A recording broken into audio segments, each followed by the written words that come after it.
Good morning.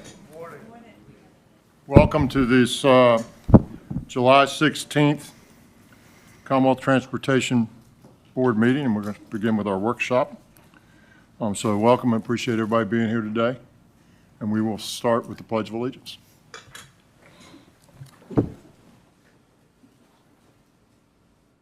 Pledge allegiance to the flag of the United States of America and to the republic for which it stands, one nation, under God, indivisible, with liberty and justice for all.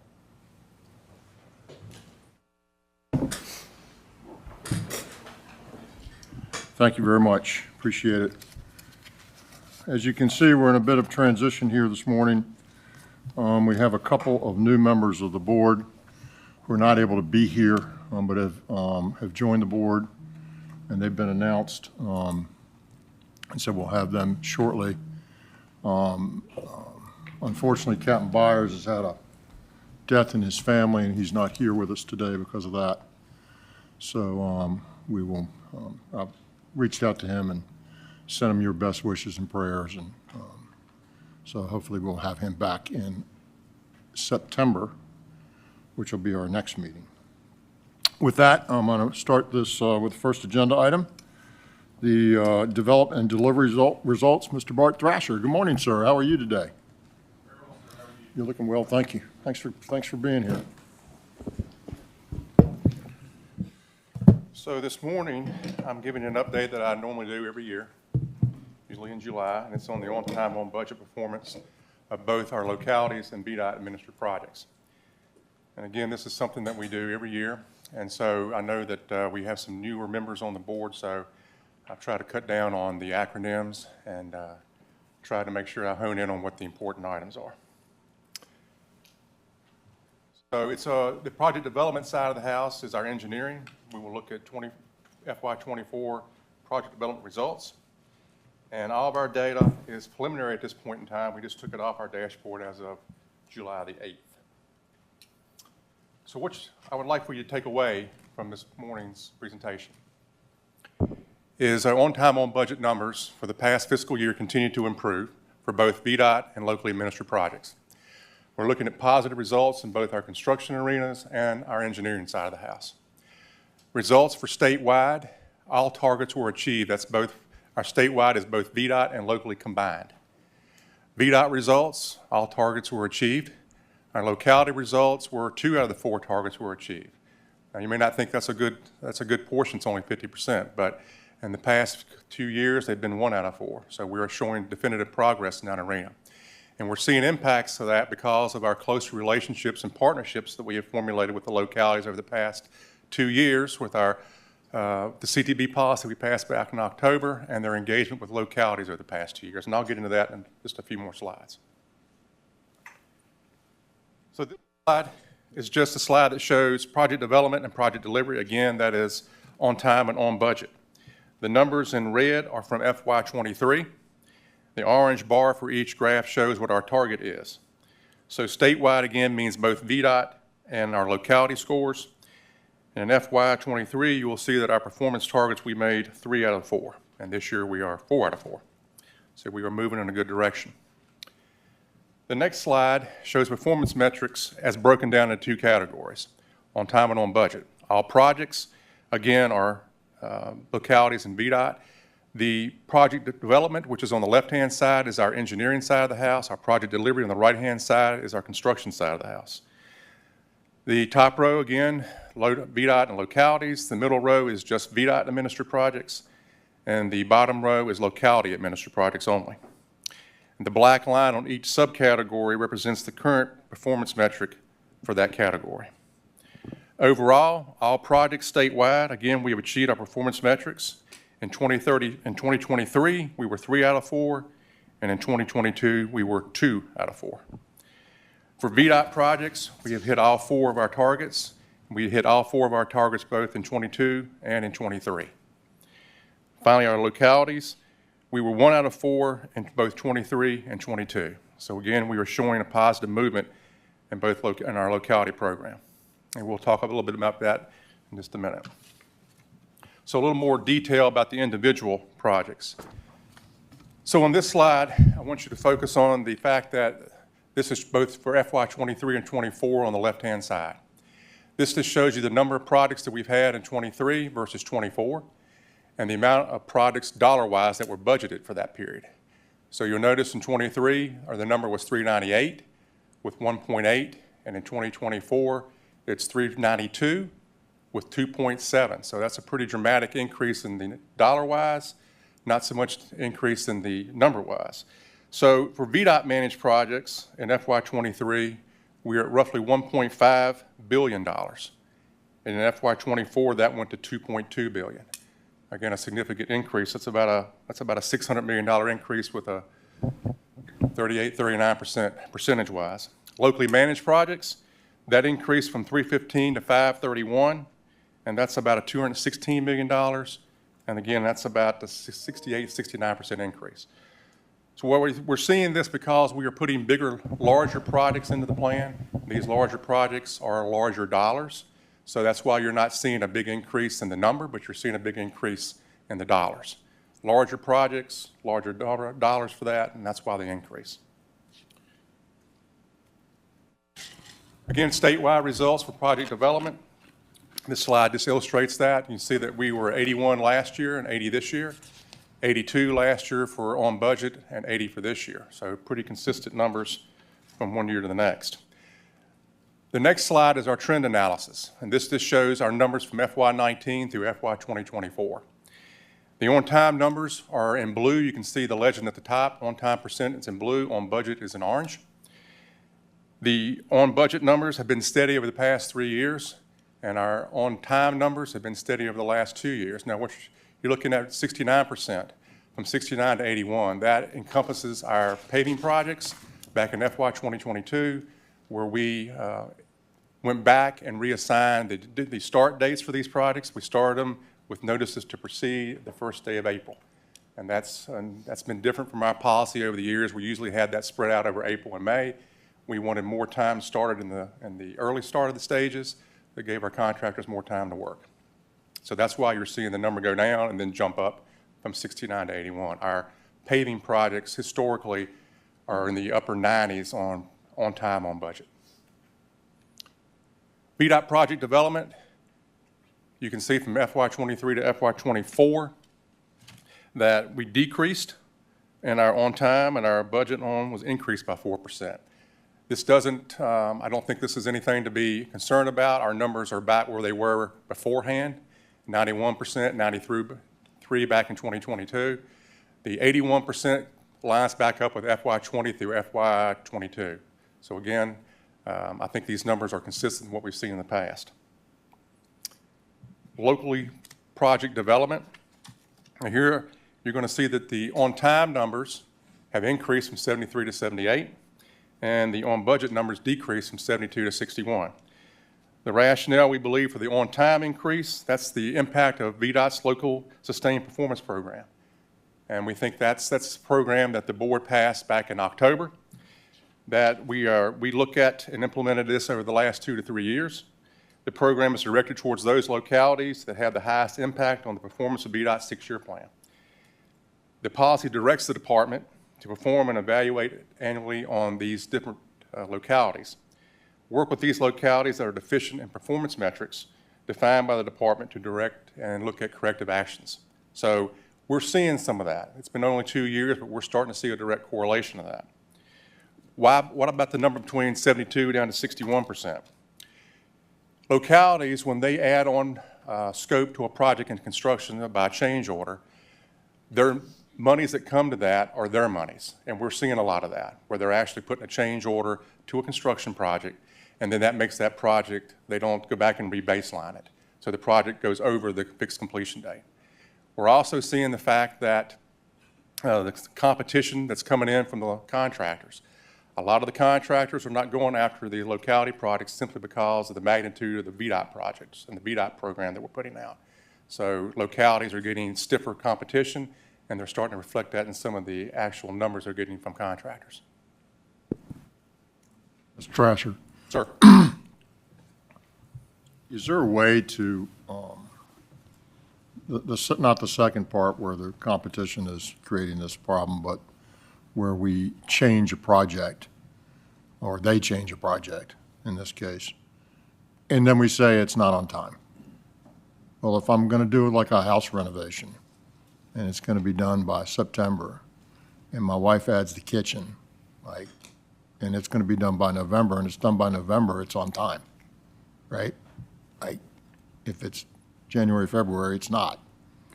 And so is there, and you don't have to answer this now. I didn't hear this before when we talked about these numbers. But I think there's, obviously, we don't want to call something that we made a decision to change the scope of it not on time because we just don't change the time and call ourselves deficient. We don't want to do that. So there might be a way to back some of that data out of here so that, if we legitimately change the project and it's going to add scope to it and it's going to add time to it, then when we get to the original time, elapsed time, we say, all right, we're over time.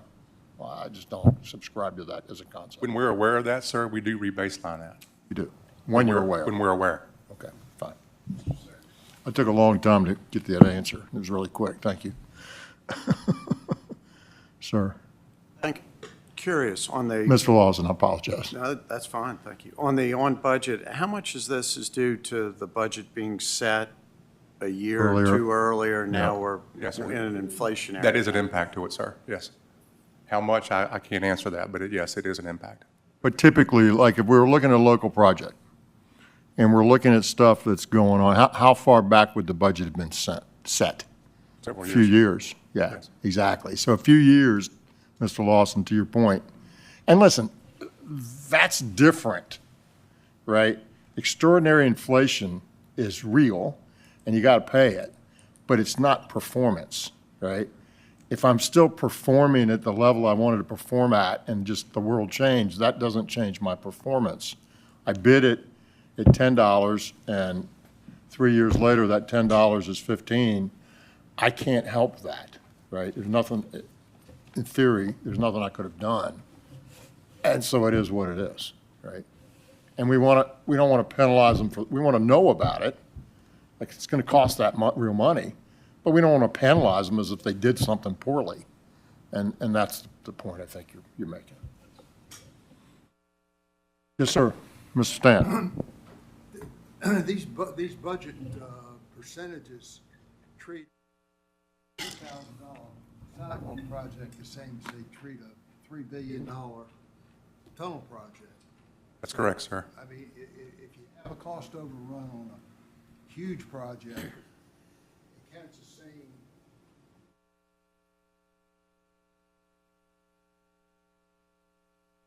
That is correct. We have to keep that in focus. Yes, sir. The percentages aren't based on the dollars, they're based on the units, Correct. Mr. Stan. Ever analyze the total budget? I've not. But I mean, it's a good point, right? If I got a bunch of silly little, small, individual little projects and they're each a day late, right? And there's 10 of them, it has a huge impact on the numbers. But one project that's 100 days late, that's huge, is the same. It's the same, yeah. So it does, Mr. Secretary. yes, ma'am.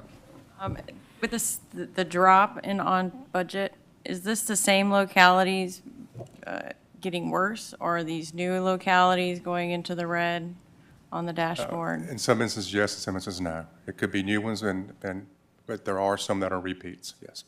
Mr. Commissioner, this might be a good time to talk about, or maybe you want to finish this up, but, we went back and set this policy, obviously, because we had some problems with certain localities that were struggling. And so we set this policy. More important than the policy, frankly, is the fact that we went and worked with them. And said, how can we help you get to where we need you to get? And what do we need to do to help you? And I think, Mr. Commissioner, you might be able to speak to that, or Bart, sir, speak to, we've had some progress and it's been a collaborative process, I guess is what I'm saying, and we're seeing progress. So we're happy about that. You're seeing much more collaborative correlation between the districts and the localities now. I mean, the local sustain program it's only been under president for about 2 years, but we're starting to see the initial impacts of that collaboration. We're seeing that.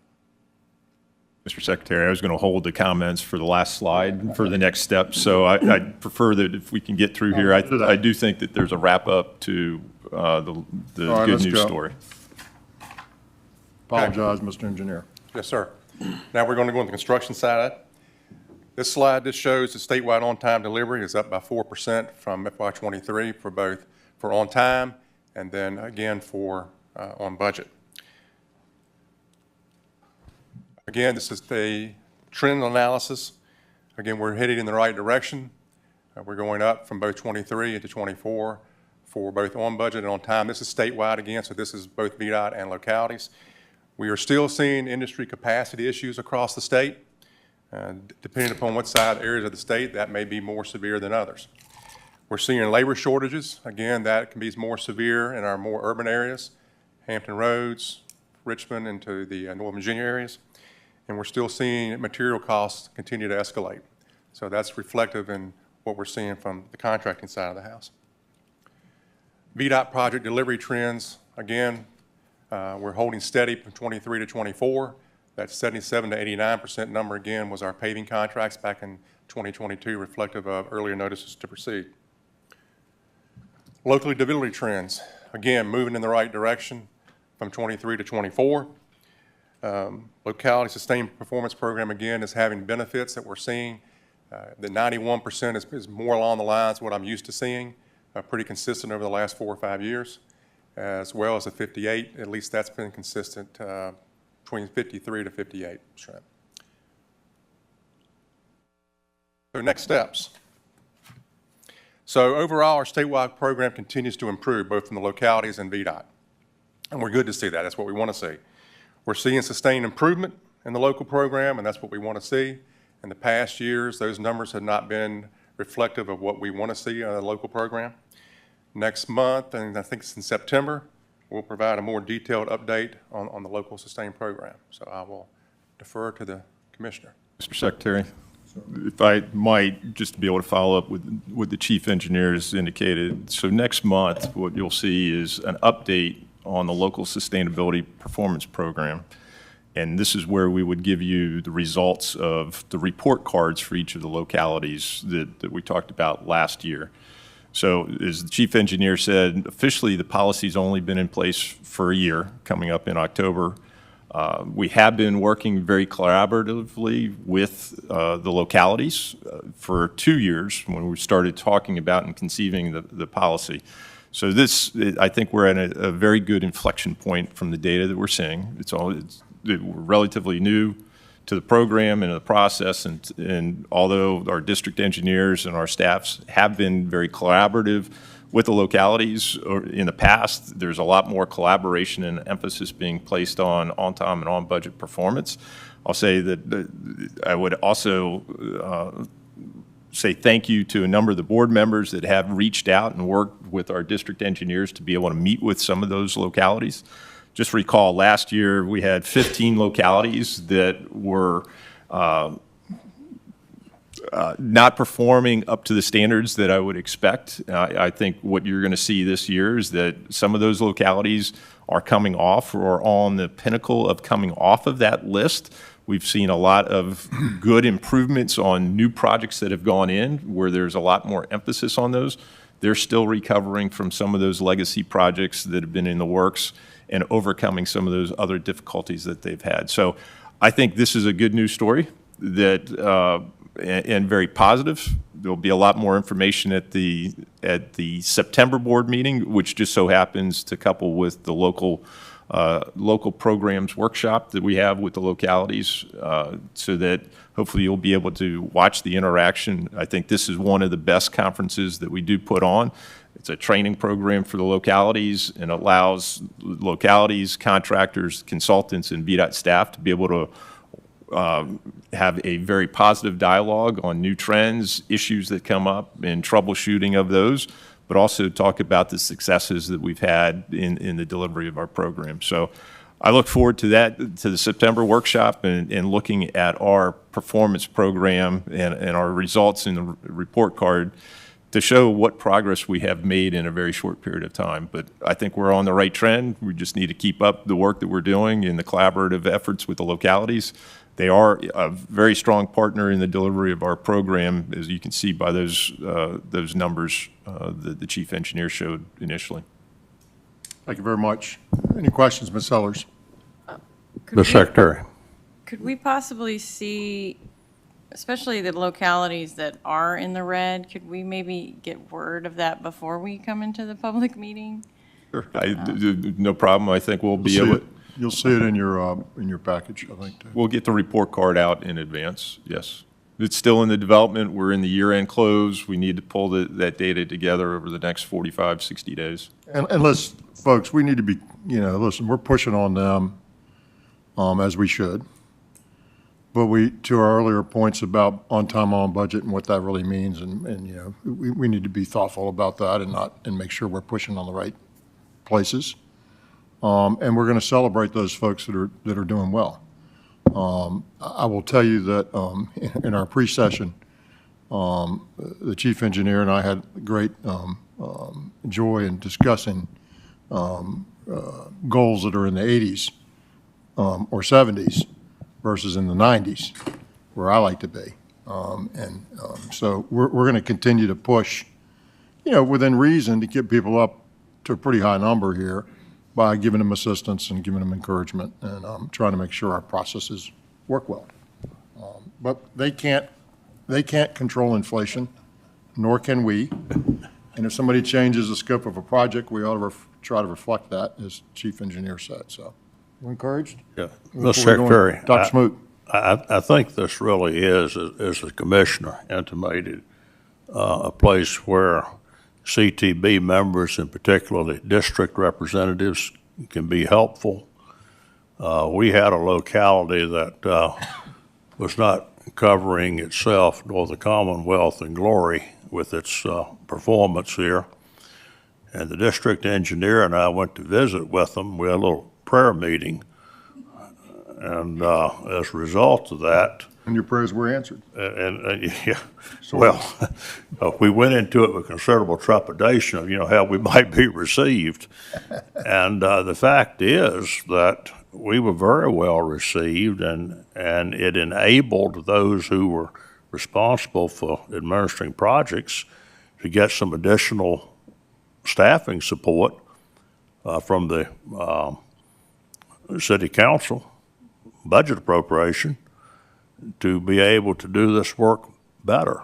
Great. And they have really turned it around. So I think each of us has the opportunity in our districts when something like that happens to be a part of reaching out. And I was just really pleased with how well it was received. So should we call you the Reverend Dr. Smoot? Yes, that'd be fine. Mr. Chairman, or Mr. Secretary, if I might add, recognizing that a lot of this conversation has been focused on the local program. The local program, as you saw, is only a component. Rest assured that we continue to challenge VDOT's district engineers, the chief engineer on the delivery of our program.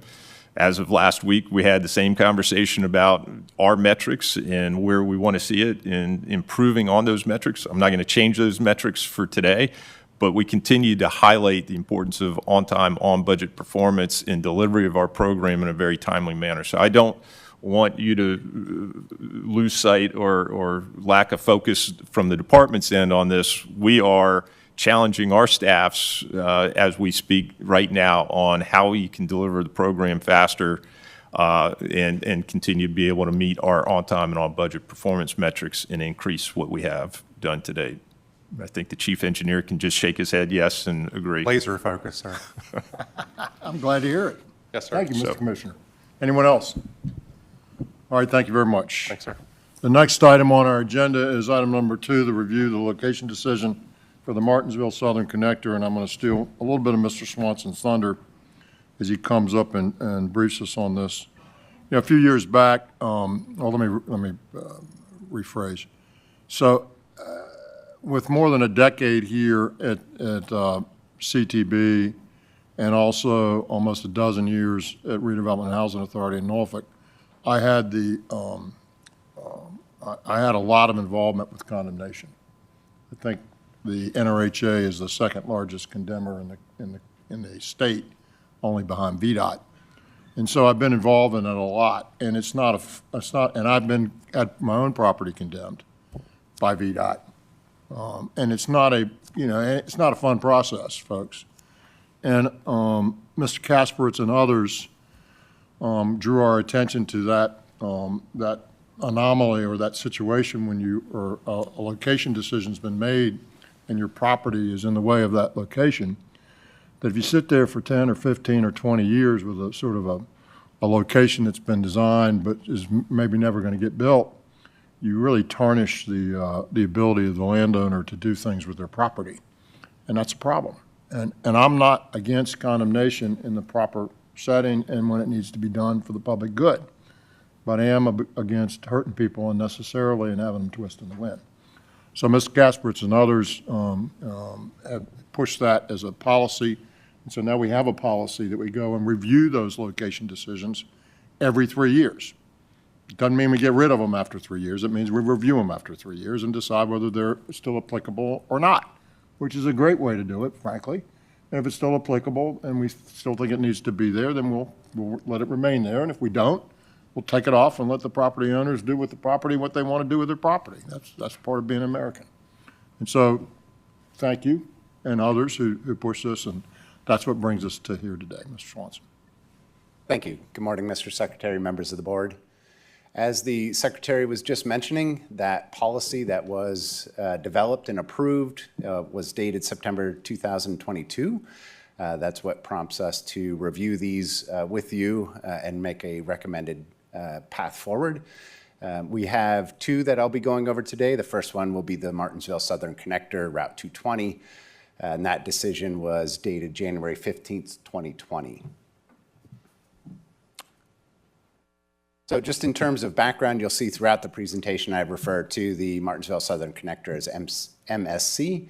Those efforts date back to 2016 when federal earmarks were used to advance the MSC study. And in 2018, the department initiated an environmental impact statement, which ultimately resulted in the CTB identifying a location for the project in January 2020, which was identified as Alternative C from the EIS. That's an important distinction that I'll make here and further into the presentation in terms of recommendations.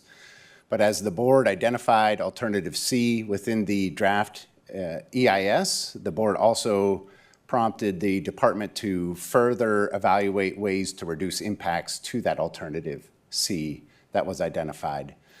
And in February 2020, the Federal Highway Administration issued that draft EIS that included Alternative C.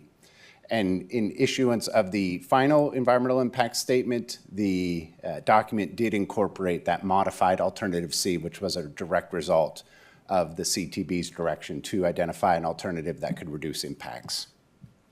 Again, I'll get more into that throughout the presentation. So knowing that there are several new members to the board, just want to kind of set the stage, if you will, when we have done these location decision reviews for the previous three that we've already completed. We like to go over the purpose and need as well as some of the impacts that are associated with the different alternatives that were evaluated. So for the purpose and need for the MSC, the purpose was to enhance mobility for both local and regional traffic traveling along Route 220 between the North Carolina state line and Route 58 near Martinsville. Some of the needs that were to be addressed were to accommodate regional and local traffic and to address geometric deficiencies and inconsistencies.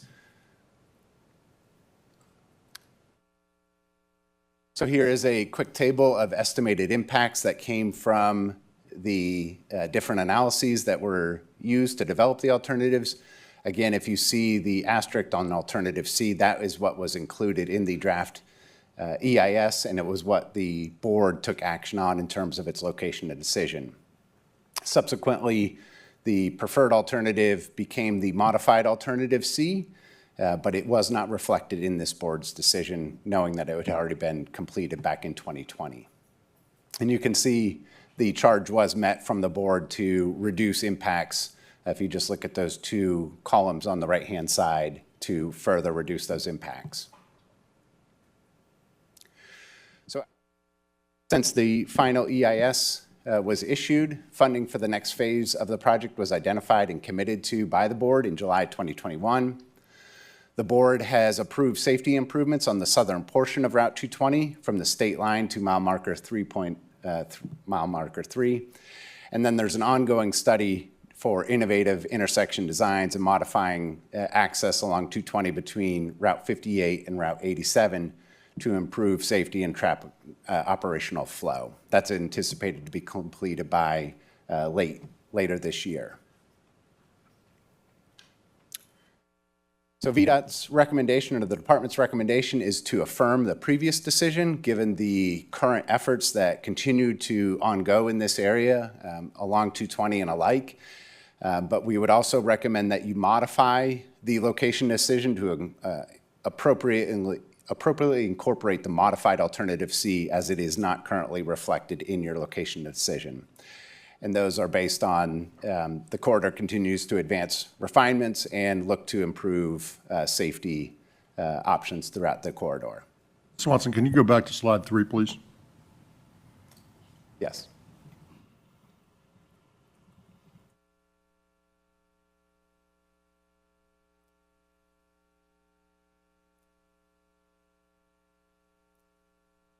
We're going back to slide 3?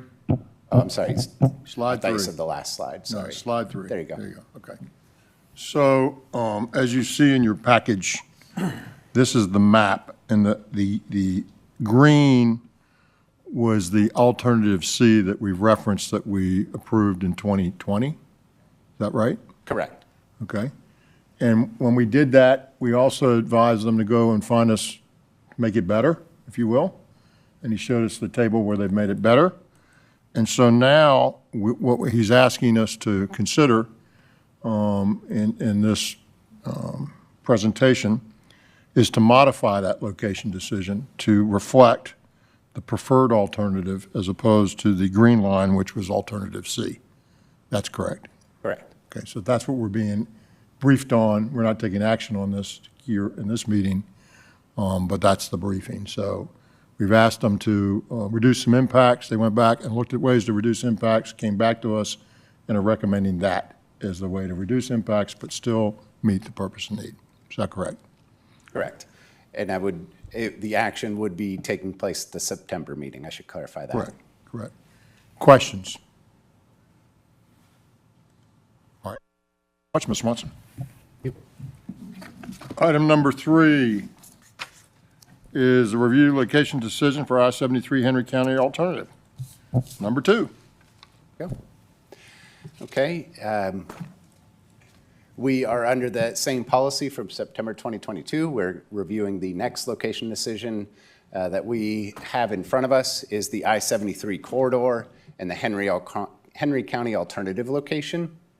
We're presenting it as one recommended action, but there are actually 2 location decision on file that we need to review and recommend an action on, and I'll get to that throughout this presentation. But 2 that we are aware of are the I-73 corridor decision dated May 17, 2001, and then the Henry County Alternative, or HCA, which modified limited portions of I-73 within Henry County of Virginia. And this slide does a little bit better job of describing that. So in May 2001, CTB identifies locations for the I-73 corridor, and in March 2007, the Federal Highway Administration issued their ROD for that corridor of study. In June 2008, Henry County requests and the CTB directs the department to evaluate an alternative alignment for that specific portion of the I-73 corridor that resides within Henry County. So in December 2009, CTB directs VDOT to complete the NEPA efforts for that HCA. And in 2011, the CTB amended its location approval to adopt that portion of alignment within Henry County, or the HCA. So subsequently, the Federal Highway issued their FONSI for the HCA portion of the I-73 corridor.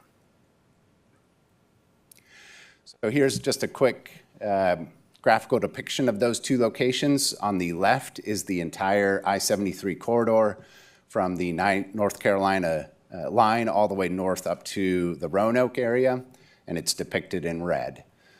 And then if you look to your right, you will see the Henry County alternative, which is a subset to the larger corridor. And you can see on the right-hand side, there is a gray corridor, which is depicted as I-73. That is the original corridor that was identified from the graphic on your left. The red line on the HCA graphic is that modified Henry County alternative, which was amended by the board after the I-73 corridor was established through a location decision. So again, just keeping in precedent with the other location decisions, the purpose and need was to improve the safety of movement and goods and people along the Teutonic corridor, provide for economic growth, economic vitality, and maintenance of existing economic competitiveness in the study area, improve operations and access and capacity for vehicular and freight movement, and enhance general mobility and transportation linkage in the study area. And it was also to address congressional intent for the high priority corridor. In terms of estimated impacts, I've narrowed this down really because it's a little bit of a, with the Henry County alternative, I just simply wanted to show the I-73 corridor impacts and then the impacts within Henry County that were associated with the larger corridor, and then going in at the direction of the board to evaluate just that Henry County alternative. You can see how those impacts vary between the larger I-73 corridor study and then the specific Henry County alternative study. So actions that have been taking place since the CTB's location decisions, no funding has been identified to advance either decision, the I-73 or the HCA. And there were federal earmarks for the I-73 corridor, and those were repurposed in 2016. Some of the efforts or money that were used for those earmarks were access management projects along the corridor, the Route 220 Artillery Management Plan, which has been completed, and then the Martinsville Southern Connector Study, which we just discussed. So given this information, the department is recommending that the board rescind the May 2001 decision for the larger I-73 corridor and the June 2011 decision for the Henry County alternative. And this is based on the need for a reevaluation of a final EIS or a new EIS, which would be followed by a ROD from the Federal Highway Administration, and then funding needed to demonstrate fiscal constraint. So with that, I'll open it to questions. Anyone have any questions? The Secretary, I want to express appreciation to people in VDOT and your office for looking at these two projects and trying to find a workable way forward, which I think has been done. I know we're not voting on this today, but in conversations both with civic leadership in the area there and several of their legislators, I find awareness that I-73, and I would even say any new interstate, is unlikely to be built in any kind of foreseeable future, and that looking at ways that we can enhance transportation in ways that are perhaps fundable in the future and address much of the issues that are trying to be addressed is a good resolution. So thank you. Thank you, Dr. Smoot. Yeah, this 73 concept is almost 35 years old now.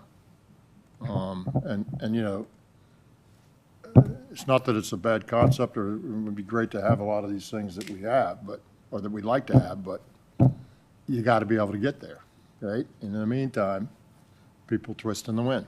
So here we are. Thank you, Mr. Swanson. Anyone else? Thank you, Mr. Swanson. Thank you. Appreciate it very much. Next item on the agenda is the Powhite Parkway project. Mr. Smizik, how are you this morning? Welcome. Talk about the Parkway. Yes, sir. We're here to present VDOT's involvement in Chesterfield County's Powhite Parkway project. Before we start talking about VDOT's involvement, provide a little bit of context to the area and what the county has going on.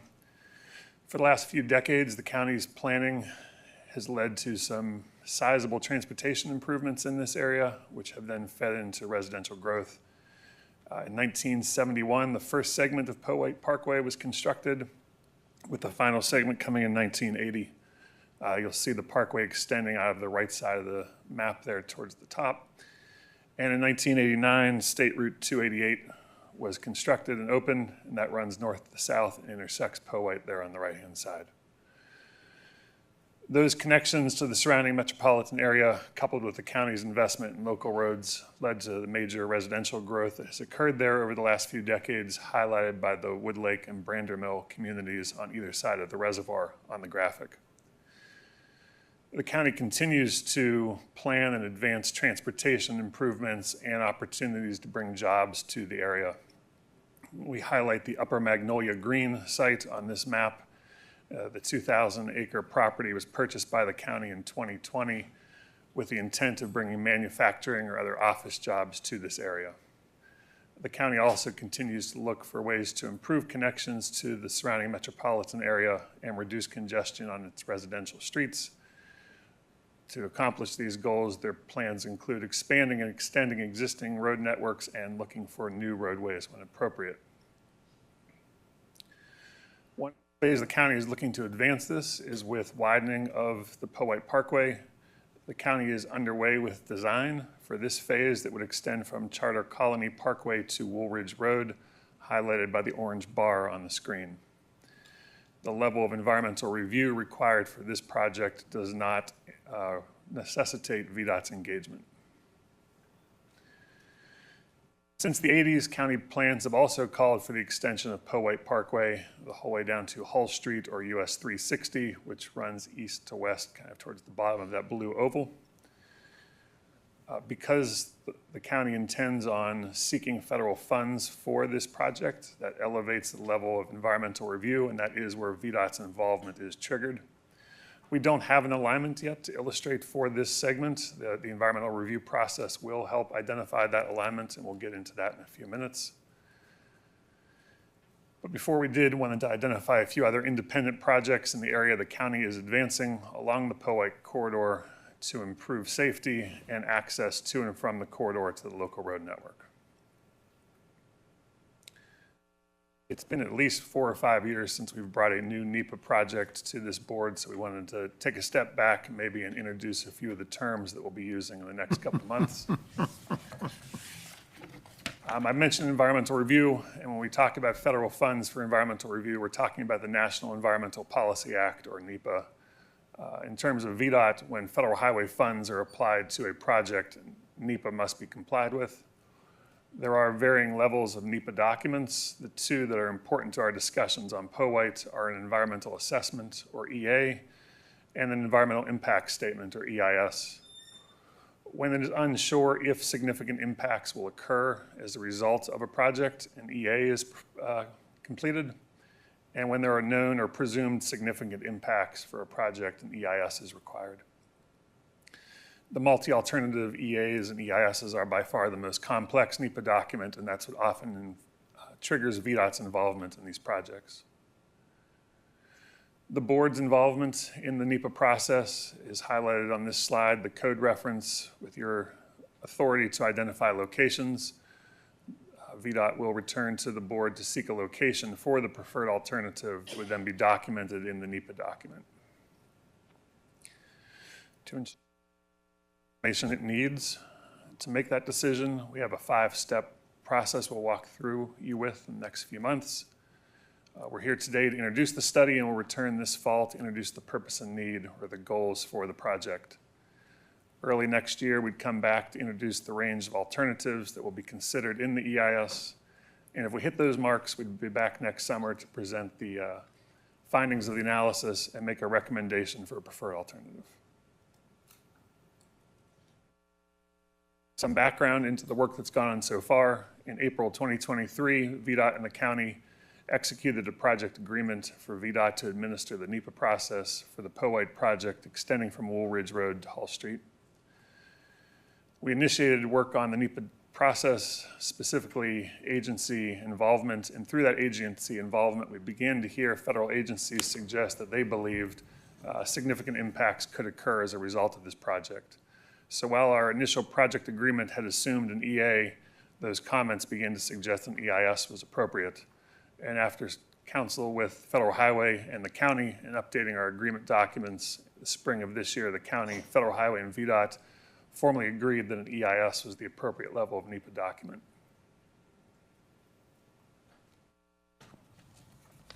It's too early to speak yet to the alternatives that will be considered in the EIS, but I can speak a bit to the scope.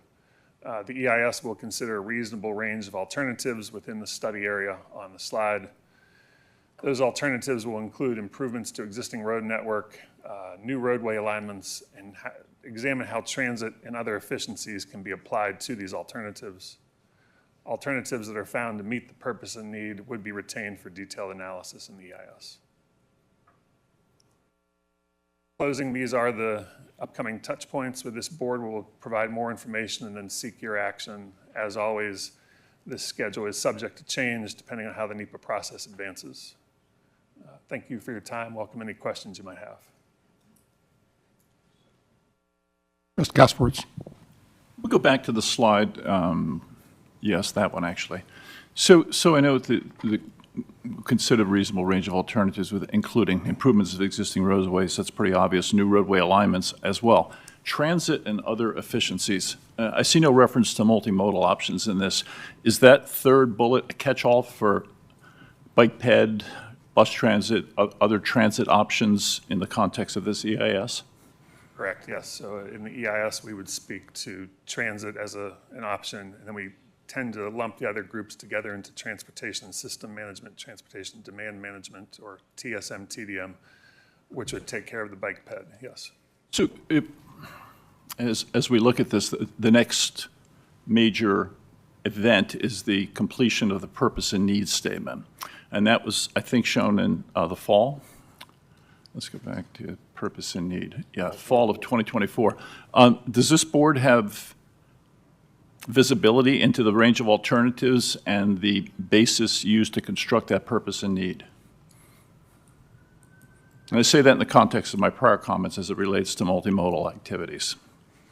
Bring back our purpose and need. We will introduce the elements or the main headings, if you will, of what that purpose and need is, and explain how we worked with the federal and state agencies, what necessitates that specific need, if you will.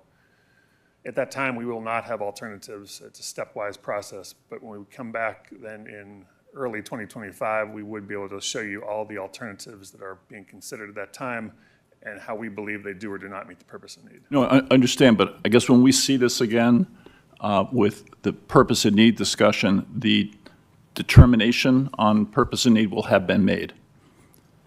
It's not, I would say to some extent, yes, we've come to agreement with the agencies, but there's also plenty of work to be done drafting the document, and it's not considered final until Federal Highway signs that document. I understand. I guess the challenge, we've had this discussion before that I have, is we're ultimately going to be asked to make a decision on a preferred alternative. And preferred alternatives, of course, spring from or come from the purpose and needs statement that starts this process. Again, I stress for this board that our scrutiny and involvement in that first step is critically important. And if we look back to the Martinsville engagement that we discussed earlier, one of the challenges for the board at that time was looking at the purpose and need and having had no input, then having the requirement to make a decision on preferred alternatives. So I guess I just stress, I'm not sure the answer to what I'm asking, but I stress that any board involvement or visibility into the development of the purpose and need is beneficial because we're ultimately going to be tasked with making the ultimate decision. Mr. Secretary, any thoughts on that? I hear you, and I've been through that process before. We have. And you sort of get, you start with an answer and then you work to the components of it. And so I share some of your concern, and we're working on it. Ms. Sellers? Wouldn't the district rep be the person that would have the comments? I would think the district rep would be the one that, if there's somebody that had a comment. I think would what we start with need- the what we district need- rep, But not Yeah. the whole CTV. Well, no, I mean, the whole CTB gets, we vote no matter what. The point is, the way the process sort of works, right? Mr. Smizik, can you explain, give us a little bit more detail on how the purpose and need comes to be agreed upon? NEPA holds a monthly meeting with federal agencies who are involved in the NEPA process. Those are agencies like the Army Corps of Engineers who have another federal action to take as the project advances. So eventually the Army Corps will have to issue a permit for this project. So they have a stake in this. State agencies who have purview over these resources are invited as well as localities, in this case like Chesterfield County. Meet monthly, begin to identify need elements based on, in this case, county planning documents and public involvement for each step on the slide. There is a public involvement phase as well, so we're hearing from the public on what they think the needs for said project are. We will develop information to support or to disprove need elements as they may be, and then eventually seek concurrence from the federal agencies involved. In this case, it's the Army Corps of Engineers and the EPA. Their concurrence represents to Federal Highway that the other federal agencies are on board with that purpose and need being carried over into the NEPA document.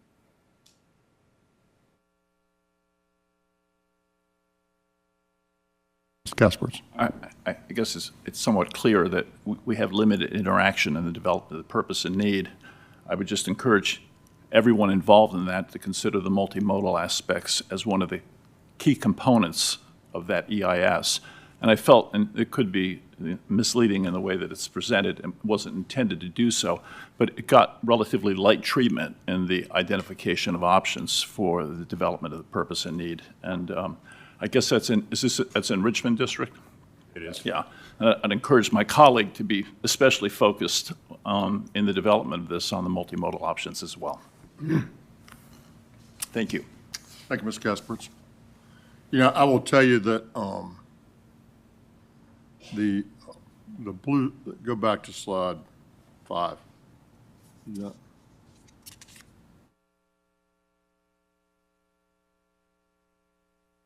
The blue circle, the upper magnolia green, that's a lot of what this is about, right? We've got this opportunity to do some really good stuff, but it's not ready yet. So a lot of this has been about that for a number of years, is how to get that part of the county ready for, that's sort of where the county's headed. It's not us, it's the county. Yep, me too. Yes, sir, Mr. Coleman. For those of us that don't live in the area, what is Upper Magnolia Green? Is that a commercial or residential? No, it'd be a commercial development area. It's very large, yes, sir. And I'll tell you just for this is an aside and I'm digressing, but in the early 70s, Brander Mill, I think, was developed. I remember going there maybe in 72 or 73 because they had this incredible pool that they built, this indoor 50-meter pool, and I was a swimmer. So I remember going to Brander Mill and to swim, and it was just like this amazing place. And there was nothing around it. It was like out in the country. And now you got a Brander Mill, and it's like you're, sort of in the city. So it's interesting to watch the development down the 360 corridor. And this is just all part and parcel of that. Here we are, 50 years later. Any other questions? Yes, sir. Mr. Secretary, Mr. Laird. if there is on the existing, is there multimodal on the existing roadway? Yeah, it depends on what roadway you're talking about. So Well- in this EIS study area, there's all sorts of stuff. But on the Powhite Parkway itself, it's not, it's not focused on bike ped. So I appreciate that we want to consider multimodal, but if it's just isolated to a small portion, is that realistic? I think I think when you look at any of these things, you just go in with all options on the table and your eyes wide open, and it's like being in a cafeteria, and you select the things that make sense for where you are and what you're trying to accomplish, and you figure out where you're trying to go, and then you go. And whether you're building a bridge and what size the bridge, or you're building a road and what you put on there, it's all the same. And you can't be everything to everybody, so you have to make those choices. So your point's well taken. But I don't think you rule anything in. Right, let me rephrase that. I don't think you rule anything out, right? And you start with that, and then you do what makes sense. That's a lay person's view of how it works. Anyone else? All right, thank you, sir. Appreciate it very much. All right, the next item on the agenda is item number 5, our acting director, Zach Trogdon, who did a great job yesterday. We had the opportunity to be involved in a joint study committee that is studying transit in Northern Virginia, which is a huge area of work, and lots going on up there, lots of money and lots of stuff going on. But so I've been asked to sit on this committee, or been directed to sit on this committee by the resolution. Zach is on it as well, and he came and made a presentation yesterday to the senators and delegates and others that were on the committee to talk about transit in Northern Virginia. And that's all just by way of background to say thank you to Zach. We appreciate you filling this role for us, and you did a nice job yesterday. Well, thank you. So thank you. So welcome. I have nothing to add beyond the report that's in their packet, so thank you. Any questions? All right, thank you very much. Mr. Commissioner. Mr. Secretary, I'm going to defer until September because we've got a lot of work to undertake between now and then when we're in Roanoke, as well as talking about the local program workshop. Does that mean you went on vacation last week? Is that what that means? I think that's what I heard. Did anybody hear that? I heard that. Is that what you said? My vacation is a fleeting memory Yes, at this sir. point, so. Yes, sir, I understand that, and we appreciate everything you do. Anyone else? As I indicated earlier today, Mr. Folks is out of town, and Captain Byers has had a death in his family. We have 2 new members that will arrive and 2 others that are coming right behind them, so we will have a full complement in our next meeting in September. Some of them haven't. I'll give that to you later. I'm not sure if it's been fully announced or not, and I don't want to make the announcement.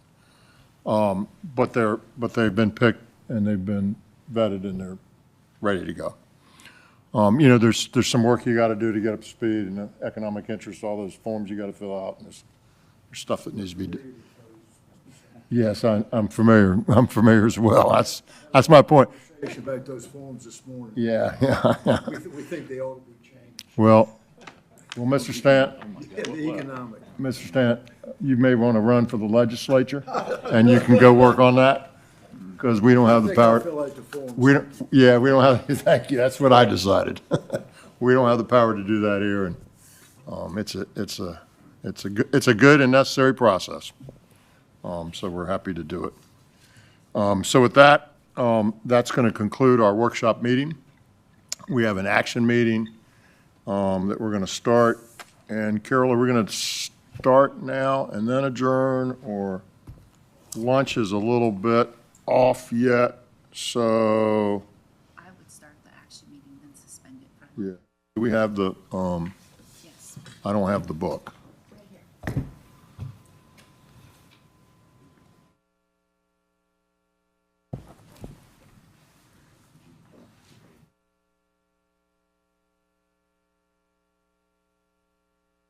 All right, so I'm adjourning the workshop meeting, and I'm going to call to order the action meeting. This is the July 16th action meeting of the Commonwealth Transportation Board, and the first item of our agenda is public comment. Is there anyone here that would like to speak? No public comment. Feeling really lonely up here.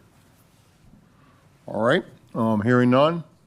We have some minutes that were produced and sent out to the group in your package. Is there any, are there any comments or questions in the, about the minutes? If none, do I have a motion to approve? So moved. Ms. Sellers moves. Mr. Coleman seconds. Is there any further discussion? All in favor say aye. Aye. All opposed say no. Are there any abstentions? All right, thank you very much.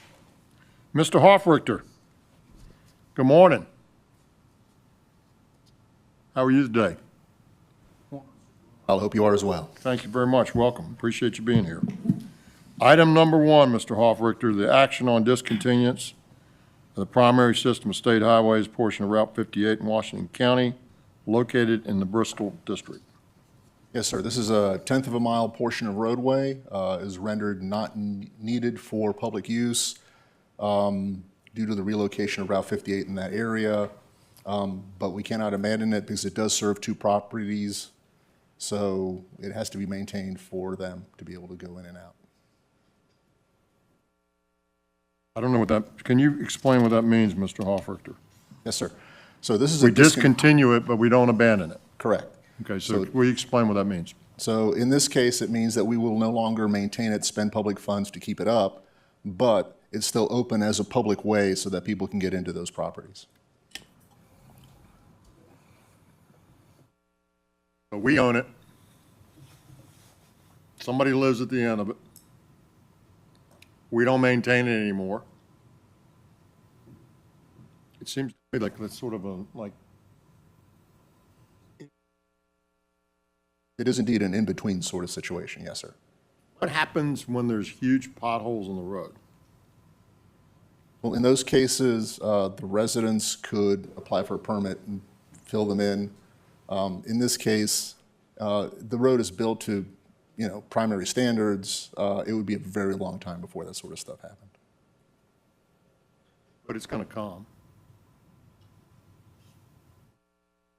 Mr. Secretary, Absolutely. has there been any communication with the local governments and that are involved in this location? Yes, sir.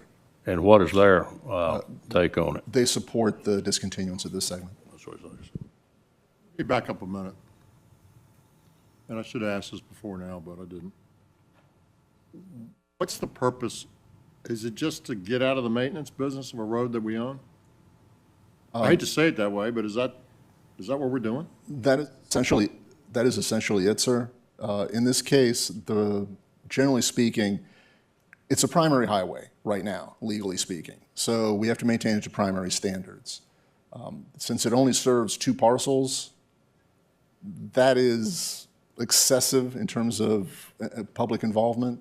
And generally speaking, that ends up being a discontinuance. Now, the other option would be to, instead of making it a discontinuance, would be to transfer it to the secondary system and then maintain it as a secondary highway. Why would you not do that? I guess I react to, okay, I own it. I'm not going to let you mess with it unless you get my permission to do it the way I want it. But I'm not going to maintain it. But it's still in the state, it's not in the system, but I own it, and you can't mess with it. Like, either we should own it and put it where it belongs and take care of it that way, or we shouldn't own it. I don't understand what owning it does if you're not going to maintain it.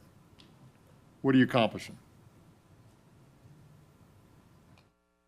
In this case, sir, you are saving some state money, obviously, but of course it is falling on the owners of the properties that are adjacent to it. Half of a mile. Yes, sir. So 500 feet. Just about. I just don't, I don't think I have wrapped my brain around this before. I just don't like the middle place. I'm not sure I understand it. So just one other data point here that you might find useful is that, generally speaking, in the law, the requirement is that you have to serve at least 3 parcels in order to be a public way. In this case, it's just 2. 3 parcels or 3 people? Well, 3 properties, 3 users. 3 users. 3 users? 3 users, but that's, I'm sorry. No, no. Mr. Secretary. Thank you. What Thank you, Mr. what Lawson. you're describing is if we're going to build a road, we got to have at least 3 users before we're going to accept it into the system. It can be dedicated, and usually it's dedicated to the county, and then the county at an annual meeting dedicates and hands it over to the state. But you're saying the state won't take it unless it has 3 users on it. Presumably, though, it's for a development that's going to get bigger than that, and there'll be more than 3. That's correct, sir, but it also applies to rural additions and other ways to take roads. Okay. So is this like, I mean, Commissioner, does anybody feel like I feel? I just don't like it. Love to see it on a map. That would be helpful. Is there any urgency on this? I don't believe there is, sir. What if we didn't do this until September? Does it change anything? I just got to tell you, I don't like this, I don't like it. I don't like the system. Mr. Secretary, could I suggest? If somebody has a similar situation at some point, I mean, either if you're not going to take care of it, then give it to me, or take care of it. I mean, just, yeah, Mr. Lawson. If I could, if we are going to follow your lead and look at this in September, It's a board's decision, I'm just suggesting. could we evaluate the option of just abandoning it and following the Secretary's thoughts, just give the easement to the, you say there's 2 property owners that would use this? Yes, sir. Okay. And then they would know what they're getting into and they got to take care of it and so on. I just see it coming where, and to your point, maybe this is 50 years from now, or 40 years from now, whatever it is. And we're, not our problem, if you will. But I don't want, it's going to happen. At some point, the road's going to need to be repaired. And they're going to come to us and say, repair the road. And we're going to say, no, we discontinued it. But if you want to repair it, then you have to file a permit, and you got to do this, and you got to do it the way we want. And they're like, well, I'm paying my taxes too. Why don't you take care of my road if it's your road? Why don't you take care of it? Now, if you want to give it to me, okay, then I got something. It's now my road, and I get to take care of it, and that makes sense to me. But the middle ground, I just don't understand that. I don't like it.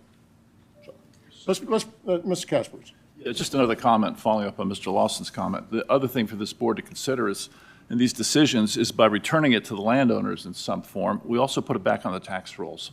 I mean, we often, I think, don't give full consideration to the amount of impact on local jurisdictions that our right-of-way has as the non-tax-paying properties. So the added benefit in aggregate is we return more money to local jurisdictions. Here's what we're going to do, folks. I'm going to remove it from the consideration today. I get to do that anyway. We're going to get a presentation at the next workshop meeting on discontinuance versus abandonment and how many we have and sort of what our history is and what we're trying to accomplish with that process. And we're going to look at that and make sure we think that makes sense. And then we'll consider this, whether that's September, October. As long as it's not urgent and we're not messing somebody up here, I want to get it right. I want to get it right. Everybody agree with that? Okay. Sorry, Robert. I should have dug into this earlier and I didn't do it. I apologize. Is the second one the same? No, sir. That's just a regular one. Okay. Let's go to number 2. Oh, action on addition. Okay. All right, Mr. Hofrichter, let's go to item number 2. Action on addition to the primary system of state highways, Route 288 in Powhatan County, located within the Richmond District. Sir. Yes, sir. So Route 288 was constructed. This is the legal process to add it officially into the system. This is for about a 3¼ mile segment in Powhatan County. Mr. Commissioner? Mr. Secretary, as we discussed in the prep meeting, this is a cleanup action item that is close to 20 to 30 years old in its making. There was an oversight. What I'm being told, too, is that previously additions did not need to come to the Commonwealth Transportation Board, but this is a cleanup action item, and I believe we have less than 50 additional cleanups that we're still working through to be able to bring before the board.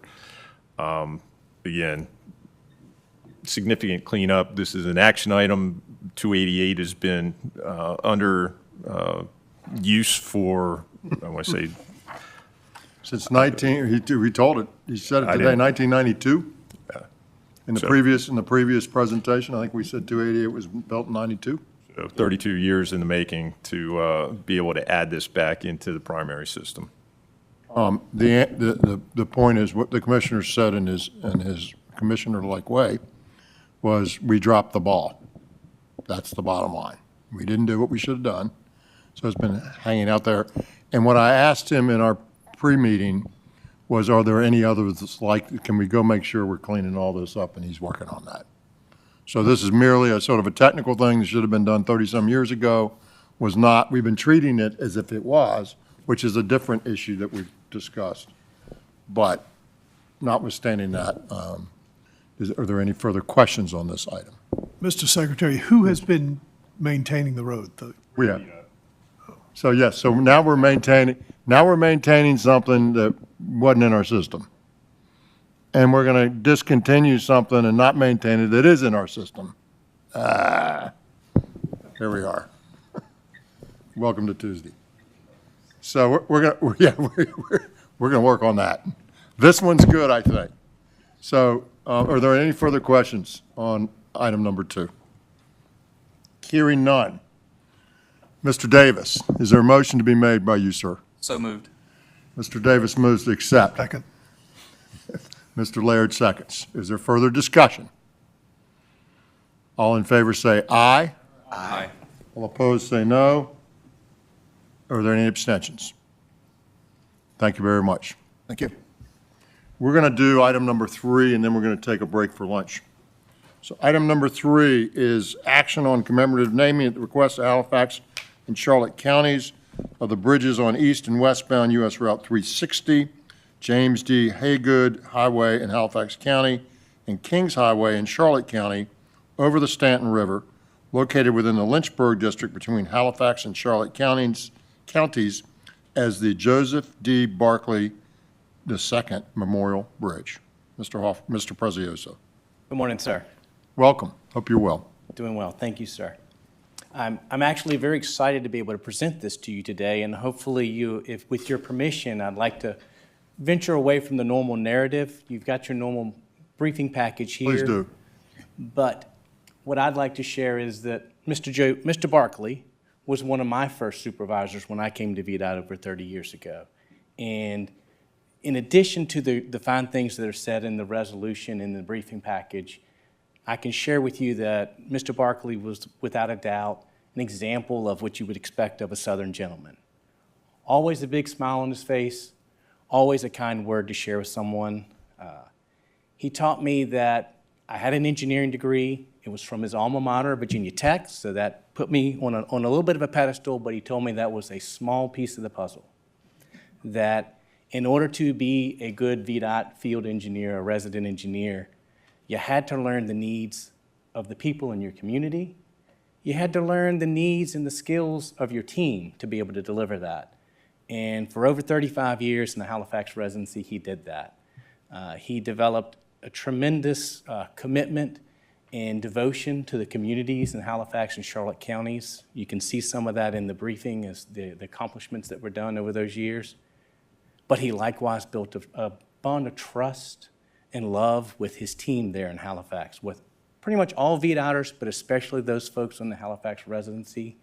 And actually, it was one of his former employees out of that residency that kind of marched this initiative forward. So it's an honor to me to be able to present this for your consideration to name these 2 bridges on Route 360 at the border of Halifax and Charlotte counties in honor of Mr. Barclay. Pretty darn special. Ms. Green. I spoke to the Lynchburg engineers, and they all agree with the sentiment. It's quite an honor to have a VDOT employee remembered in this way. It was not just his commitment there, but it was in the neighboring counties. Charlotte County also did a proclamation and is sharing this honor, and it was respect for the fine work that VDOT does that he exemplifies. He also served on economic development boards and many other boards and committees, but he was very, very well respected. I will tell you, one of the real pleasures of this job is the fact that we've got some really good people that work in the Commonwealth in transportation. And VDOT, you know, is the big kahuna, if you will, and there's just so many talented, good people here at VDOT that do really great work. And so when you come in to do this job as secretary, like, you know, you're just trying to sort of coach and push and pull agencies to do things that you want to do. And, you know, I've been very blessed in transportation because I've got professional agencies with really, not that there aren't others, I'm not suggesting that they're not professional, but ours are really good, and they have really good people, and a long history of really good people. And frankly, you know, we come and go, as the legislature likes to say, I think. We come and go, and so does the legislature. But the people who work in VDOT and the people that work at DRPT and the people that work in all the transportation agencies, including DMV and the port and the spaceport, they're the ones that make all this work, right? And we've got some really good ones, and it's just a pleasure, Robbie. It's really cool that you're able to present this on his behalf and somebody that means something to you. So thank you. So we have a resolution. Hoping we're going to have a motion. Much. Ms. Green moves. Do we have a second? Mr. Laird seconds. Is there further conversation? So as is our practice here, I would ask you to, if you are affirming your vote, to rise in a moment of silence for Mr. Barkley and to show your affirmation of this resolution.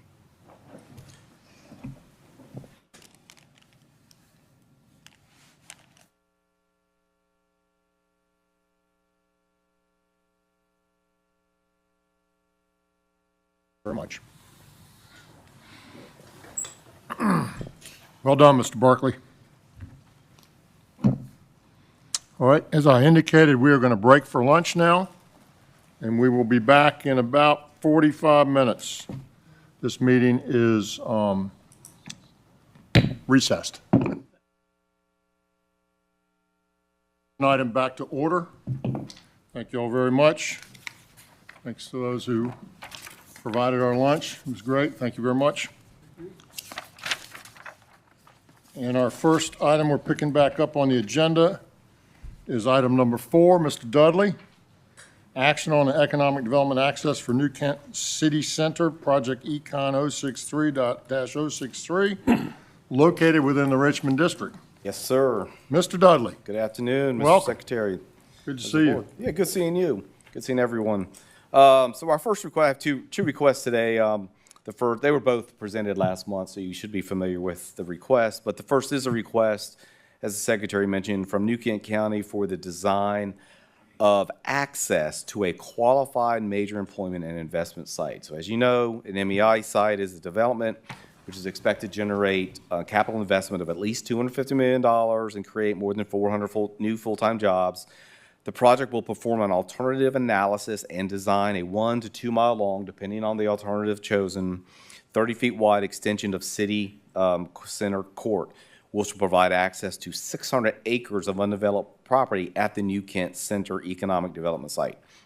The county has requested $650,000 in economic development access funds, which will be matched by $150,000 by the county, and we request the board's approval of the allocation.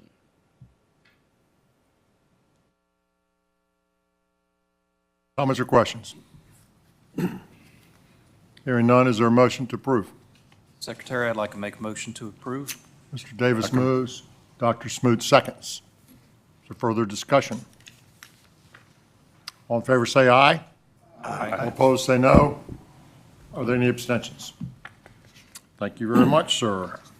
Item number 5, action on economic development access for New London Business and Technology Center, Project Econ 009-911, Bedford County, located within the Salem District. Mr. Dudley. Yes, sir.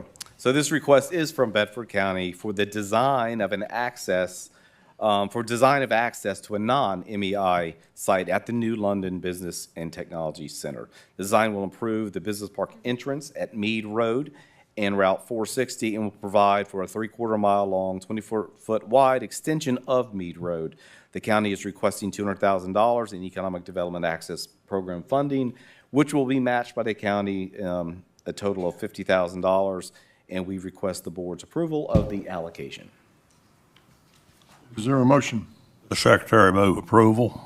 Dr. Smoot moves. Ms. Green seconds. Is there further discussion? All in favor say aye. Aye. All opposed say no. Are there any abstentions? Thank you very much. Thank you, Mr. Dudley. Ms. Pryor, infrastructure, item number 6, action on approval of the State of Good Repair prioritization process. Welcome. How are you today? I'm doing great, thank you. Thank you. Members of the board, Mr. Secretary, you'll recall last month the state structure and bridge engineer and I briefed the board on some proposed policy changes to the board's State of Good Repair policy resulting from a recent legislative change.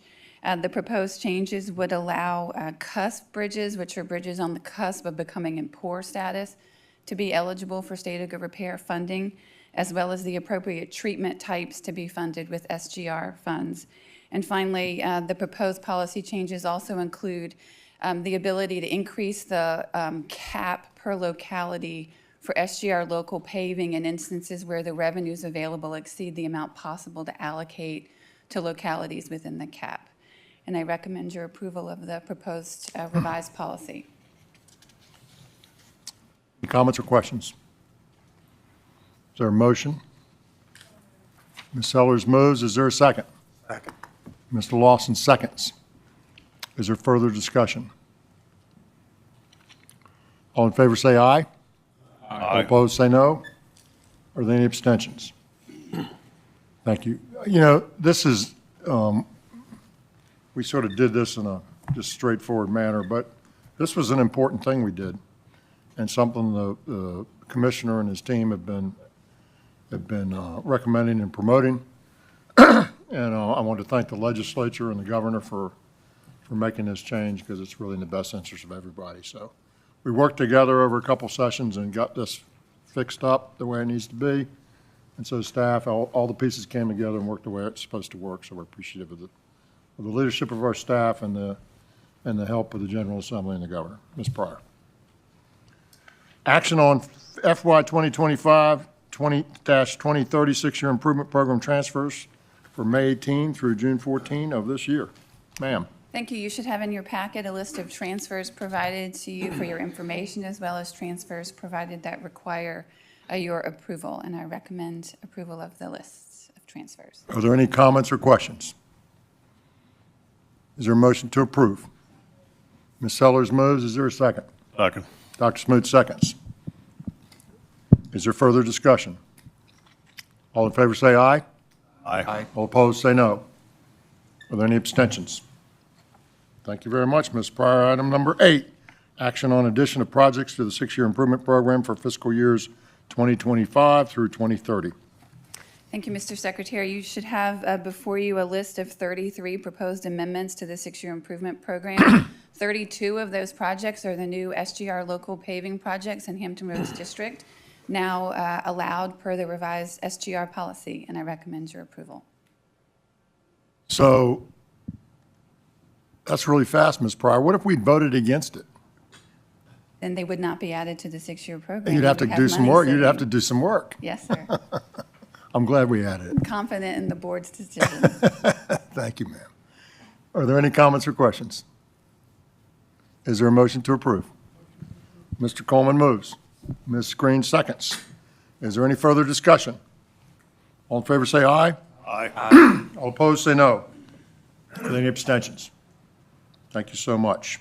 Thank Mr. Heltzel, location and design, action on limited access control changes for the widening of Route 28 Centerville Road from 0.1 miles south of Compton Road, which is Route 665, to 0.2 miles south of Route 29, Fairfax County, located within the Northern Virginia District. Mr. Heltzel. Good afternoon, Welcome. Mr. Secretary. Good to see you. Thank you, sir. Good afternoon, Mr. Secretary, members of the board. Mr. Secretary, I think you explained the context of the project very well. It's another phase of added improvements to this route of significance in Northern Virginia. We have a letter of endorsement from Fairfax County. It has gone through its environmental due diligence and public involvement, and the chief engineer has endorsed these changes on behalf of the project. And with your dispensation favorably today, we'll move on to the next phases of project development. Thank you, Mr. Heltzel. Any comments or questions? Is there a motion to approve? Mr. Kasperitz. Sorry. Item number 9. Yes. A motion to approve the So Northern moved. Virginia District Access Control change. So moved. We have a motion, and we got Mr. Stantz giving us a second. Are there any comments, or is there further discussion? Forgot my colleague wasn't here. Yes, I know. It's okay. It's all right, sir. All in favor, say aye. Aye. All opposed, say no. Are there any abstentions? Thank you, Mr. Heltzel. Thank you, Appreciate it Mr. very much. Secretary.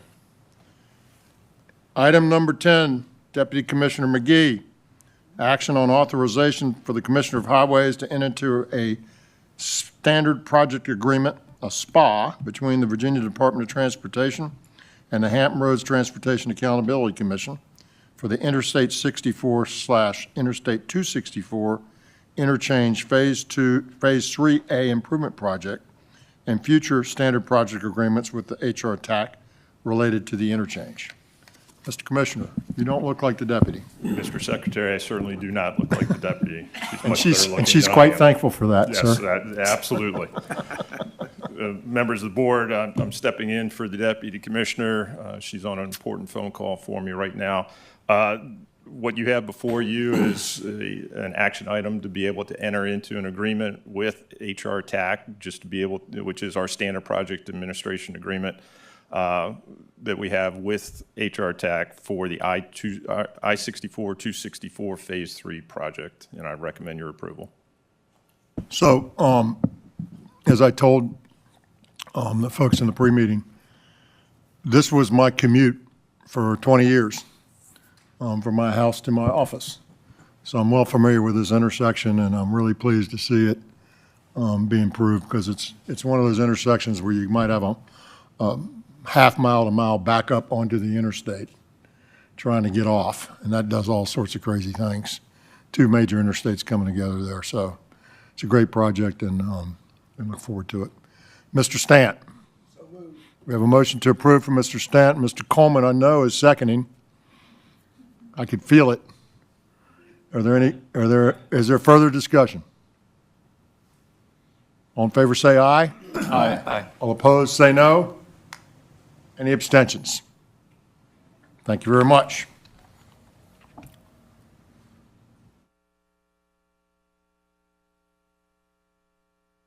John, I'm going to skip.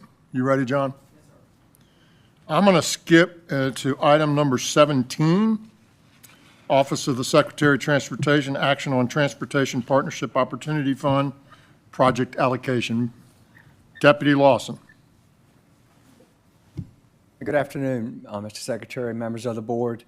I'm pleased to be here today to bring before you a TPOF allocation that's been recommended by the governor. You should have found the materials laid on your places over the lunch break.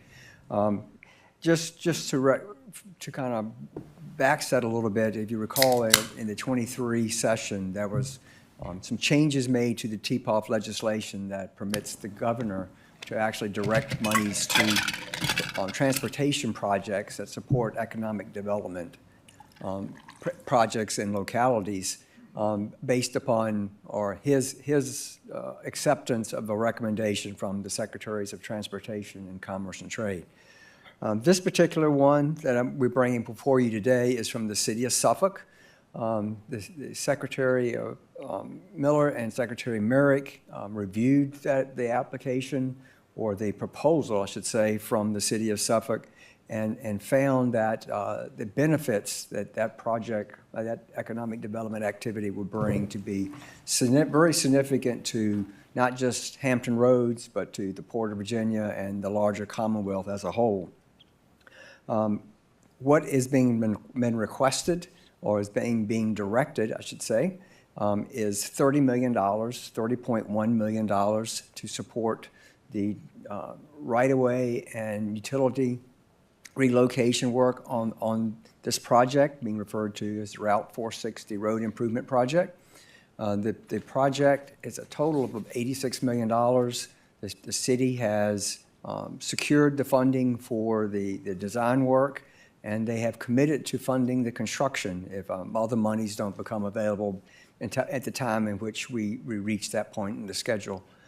Today, in the audience, I've got several members, several individuals that would like to speak to this before the board takes action. And we have Senator Emily Jordan, I've got Mayor Duman, the city manager, Al Moore, and the deputy city manager, Kevin Hughes, here today. And I think, Senator? Senator, before you speak, let me, one, thank you for your leadership here, and tell the board a little bit more about my involvement in this project and the administration's involvement in this project. And so a couple years ago, when this came on our radar, it was clear to us that the port, the most efficient port in North America, container port in North America, and one that is technologically advanced. And now, when we finish our hundreds of millions of dollars of projects there, we also have the deepest and widest channels. We're able to go side by side through this port, and so we expect it to continue to grow. And one of the things that it doesn't have enough of is places like this that can support it. And so this is a project that a developer from out of town came in. It's a spec project, if you will. They're putting their money where their mouth is. At the end of the day, it's almost $250 million of investment there that will not only bring good jobs, but also bring good support to the port and its mission. And these are things, these investments that this governor has been very focused on and has been a leader on in terms of economic development. These investments are exactly the reason that Virginia, part of the reason that Virginia was just named the best state to do business in the country again, returning to its top spot. And so you will be reading more about that, but we've invested in the administration, the governor's invested hundreds of millions of dollars with the legislature's strong support and help, because it's a partnership here, folks. Invested a lot of money into business-ready sites. I'm very involved in the economic development process as part of Transportation Secretary. I lead the infrastructure pillar for the economic development work there. And we've just been very focused on trying to prime the pump of Virginia to make sure it returns to where it rightfully belongs. And so this is one of the signature projects that we talked about for a couple years. And so the state's involvement in this is critical, but there's a huge outside investment and a huge impact into the senator's community and to the port. So with that, ma'am, welcome and thank you for being here. Thank you so much, Secretary Miller and members of the board. First, it's an honor to be here, and always in a good connotation when you want to be before such an incredible group today. First, I want to thank you for your leadership and the members of the CTB, and especially Governor Youngkin, for several reasons. Just because CNBC announced us being #1 for business is great. We're #3 for infrastructure, #1 for education, and you know, we're fighting very hard to workforce development, skilled trades to continue to keep that number up. And I know things like this are going to be a large part part of that. But one of the quotes that CNB said, and I think it has a large part to do with the innovation of your leadership, the governor's leadership, and also the innovation that TPOF really is and what it can be for our Commonwealth, for projects that may be outside this obviously smart scale scope, but are focused on economic development in our future. CNBC's quote that I think truly put us there, and I think it's probably the work of yourself, the governor, and this board's work, where Virginia really shines is the wealth of shovel-ready sites the state offers for companies that want to build fast. Just the initial capital investment for this project is going to be $240 million up front, which is a drop in the bucket to what the total over $1 billion investment will be. But I will tell you this, anyone who knows Greater Hampton Roads knows that our port partners and so many in the maritime community absolutely direly need the upgrade in infrastructure. Portsmouth and Norfolk, while we hope and pray daily that they can grow more land, they're a little bit landlocked with water, so that wish may not come true. The city of Suffolk is burgeoning and growing as one of the largest cities landmass in the entire Commonwealth, but we're also uniquely positioned at the confluence of 58 and 460, which combined together has more truck traffic actually than 64 that we're seeing as a direct result of the success of our port, which we're very, very excited about. When I've spoken with the governor and Secretary Miller about this opportunity, they recognize the importance of our future, and I know that the members of this board do as well, because I will tell you this, is that that port will only grow with careful and thoughtful decision-making, such as projects being hopefully approved like this. And without that, I would be very concerned about how we could grow our TEUs out of that port. So I want to thank all of you for your consideration. And with that, Secretary Miller, I would really love to turn it over to my city. I'm certainly proud of where I'm from, and having represented a district that is larger than the state of Delaware, I go from Virginia National Gateway to almost the inland port. So port is part of my business, and I hope to be here many more times in the future for exciting announcements and working with you. So thank you to each and every board member and Secretary Miller. Thank you, Senator. We appreciate With that, I'll you. turn it over to the mayor. Thank you. Appreciate it.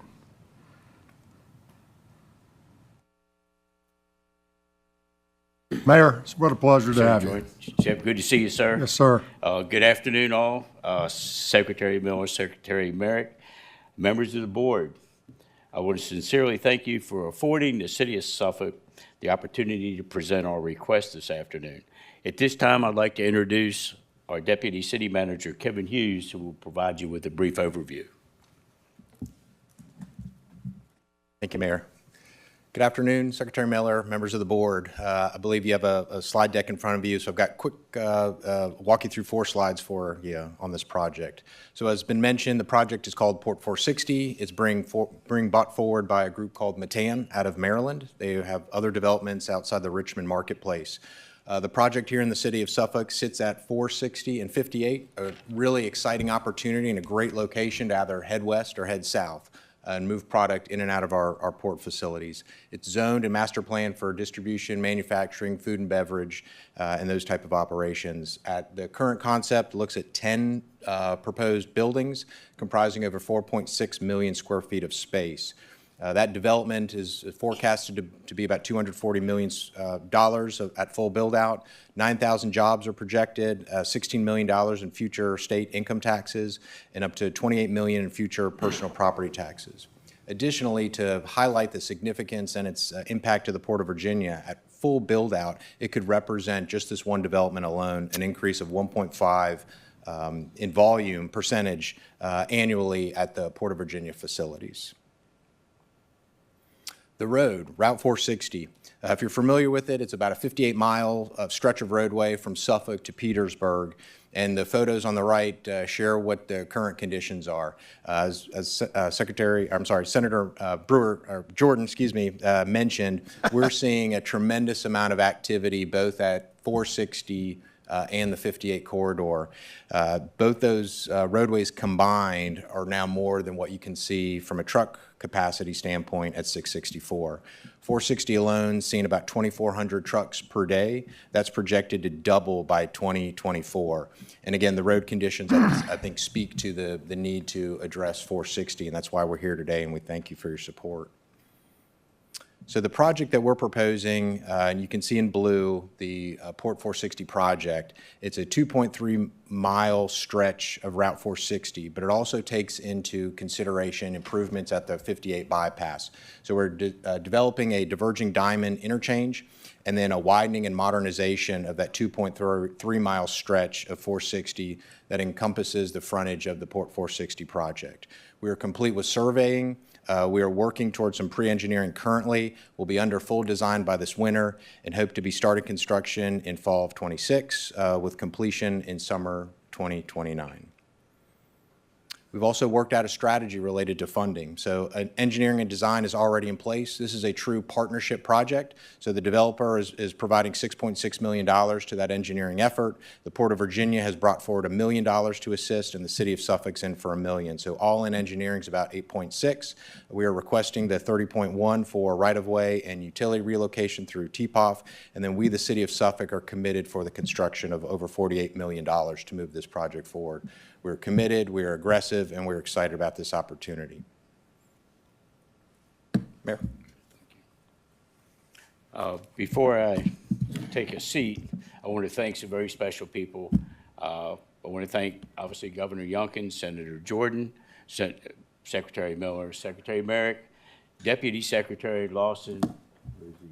Back there, who worked with staff diligently to ensure that our application did indeed provide the information that you would need to make a decision on this action.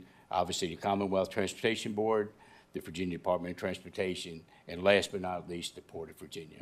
Thank you very much for your positive consideration. Thank you, Mr. Mayor.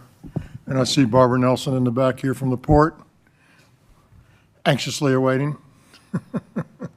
Mr. Lawson. Mr. Stant. Secretary, if there are no questions of the city. Mr. Stant has a question. Ms. Stant, can you use your mic, please? Excuse me. Mr. Coleman and I had the opportunity to, some months ago, to visit this area. We did not know specifically about this application or this project, but what Suffolk is doing in that area is unbelievable, and this is going to be a great project. So And I would tell you, as I indicated before, I had an opportunity to start on this project a couple years ago. I met the principals from Maryland and worked with the port and others to get here. And it's something we've been talking about for a couple years, and it sort of is one of our signatures of this fund. And this fund is one of those, it gives the governor and the ability to do something that is obviously good, that brings a lot of return, but there's not a mechanism to get it done otherwise. And so the General Assembly has given this authority to the governor with the governor's approval, and we're part of this process to be able to allocate these kinds of funds. And this is a signature project that'll bring a great impact to Virginia. And so that's why we bring it forward. Mr. Kasperitz, and then Ms. Sellers, and then Mr. Paul. Actually, two questions, Mr. Secretary. John, what's the fund balance in TPOF at this point? The balance as of today is about $45 million, and the fund will get about another $35 million this year. Increase. Okay, so we'll supplement it. We'll be over 70 at some point, and we'll take 30 of that for this project. I thought there were changes to TPOF that made it possible for the governor, with your approval, to make these expenditures without board approval. Is that inaccurate? No, it's still, the board's still, it's sort of an approval, but we are more of an implementer. So the two secretaries recommend, and then the governor approves and sends it to the CTB for them to take action on. What changed was the amount and the time, and some things changed in terms of that authority. But it didn't, it never obviated the CTB. So from it specifically requires our approval. We have to approve. Thank you. Yeah, just to follow up on that, the way the language is written, the governor is actually directing the dollars to this Commonwealth Transportation Board to allocate to the project. For that purpose. Ms. Sellers? Mine's more of a comment. These are really interesting projects. And when we're down for the governor's conference and our CTB meeting later this year in Norfolk, I know for when we were down there, my first year on the CTB, we visited the port, and that was very educational for me. So is there a way for, especially the newer CTB members, to go and visit the port as well, to see, because there's no other way to describe the port than to see the amount of business that's going on at the port. And then, then you can see why projects like this matter. I know it's something that in the Fredericksburg district, we see a lot of, especially along the 95 corridor, distribution and logistics centers. And when I talk to the folks back home, I say, well, if you know what the port's doing, you know why we're doing this. And as we widen that channel, it's only going to grow. So that's maybe a recommendation if there's time in our schedule to take some of the new members to the port. I think we may be able to convince them to let us come see. Yeah, I see she's here, so. Perhaps if we ask nicely. Yes. I will tell you, sort of anecdotally, somebody was at the port the other day, and they were up in the tower, and they were looking at the north yard, and they said, "Man, you must love that." And I said, "Why?" They said, "Because everything is like organized, and it just is automated, and everything's in its place, and it really is, right?" And what they have done to get to that stage is profound, right? And you go to other ports, and it doesn't look like that. And we didn't used to look like that either. We were like a well-oiled, machine. And you go to the other ports, and many of them look like organized chaos or semi-organized chaos. And it's just really nice to see what lots of people over lots of years have done to make it what it is. And we got to keep doing it. So that's what this is all about, right? Gives context to the investment. The investment Absolutely. in the bridge tunnel, investment into projects like this, investment to our localities who are doing these things. So the city of Suffolk taking this initiative. Because this isn't easy. I've been on the Planning Commission. I've been on the Board of Supervisors. People don't always like these projects. Yeah. So. I understand. Mr. Coleman. Thank you, Mr. Secretary. I just wanted to add a few comments as someone who spent 50 years dealing with the port and why this is so very important, because it closes another gap. One of the things that this port, and I've been talking about it to this board and others, is the Achilles heel is we don't have captive audiences. And what I mean by that is we don't have the infrastructure in this state to where more than 60% of the business that the port handles originates outside of the Commonwealth borders. Almost 40% is dealing with the Midwest. And what does that mean? That means that we're competing with other ports for that business. An importer or an exporter sitting in Suffolk is not going to take their cargo to Baltimore, nor are they going to import it through Baltimore to get to Virginia and to enter in the commerce. And it's so very, very important. Talking about a return on investment, I mean, the Secretary has said everything that needs to be said on that. But I just say that more of these projects in the vision of the governor to create this opportunity, the General Assembly, and Emily, I'll go back for several years, so thank you for your advocacy in this, because it's so important. It's our Achilles heel. We've got to find ways to get around it, and this governor has done a wonderful job, and with help of the Secretary and others, to recognize that we need to have property that's ready for development. We can't say to someone who wants to move here, well, it's going to take about 10 or 15 years, because that's going to automatically chase them to North Carolina, South Carolina, or some other location. So I just want to applaud Suffolk for having the courage to step out and invest in this kind of property. As Fred said, we went there and viewed it, and it's just amazing at what's going on out there. And so we need more of this kind of investment because it gives a huge return. There's statistics that I don't have it off the top of my head, but wouldn't have time to give today. But for every container that goes over that port, it means jobs and revenue for the Commonwealth of Virginia. So thank you very much.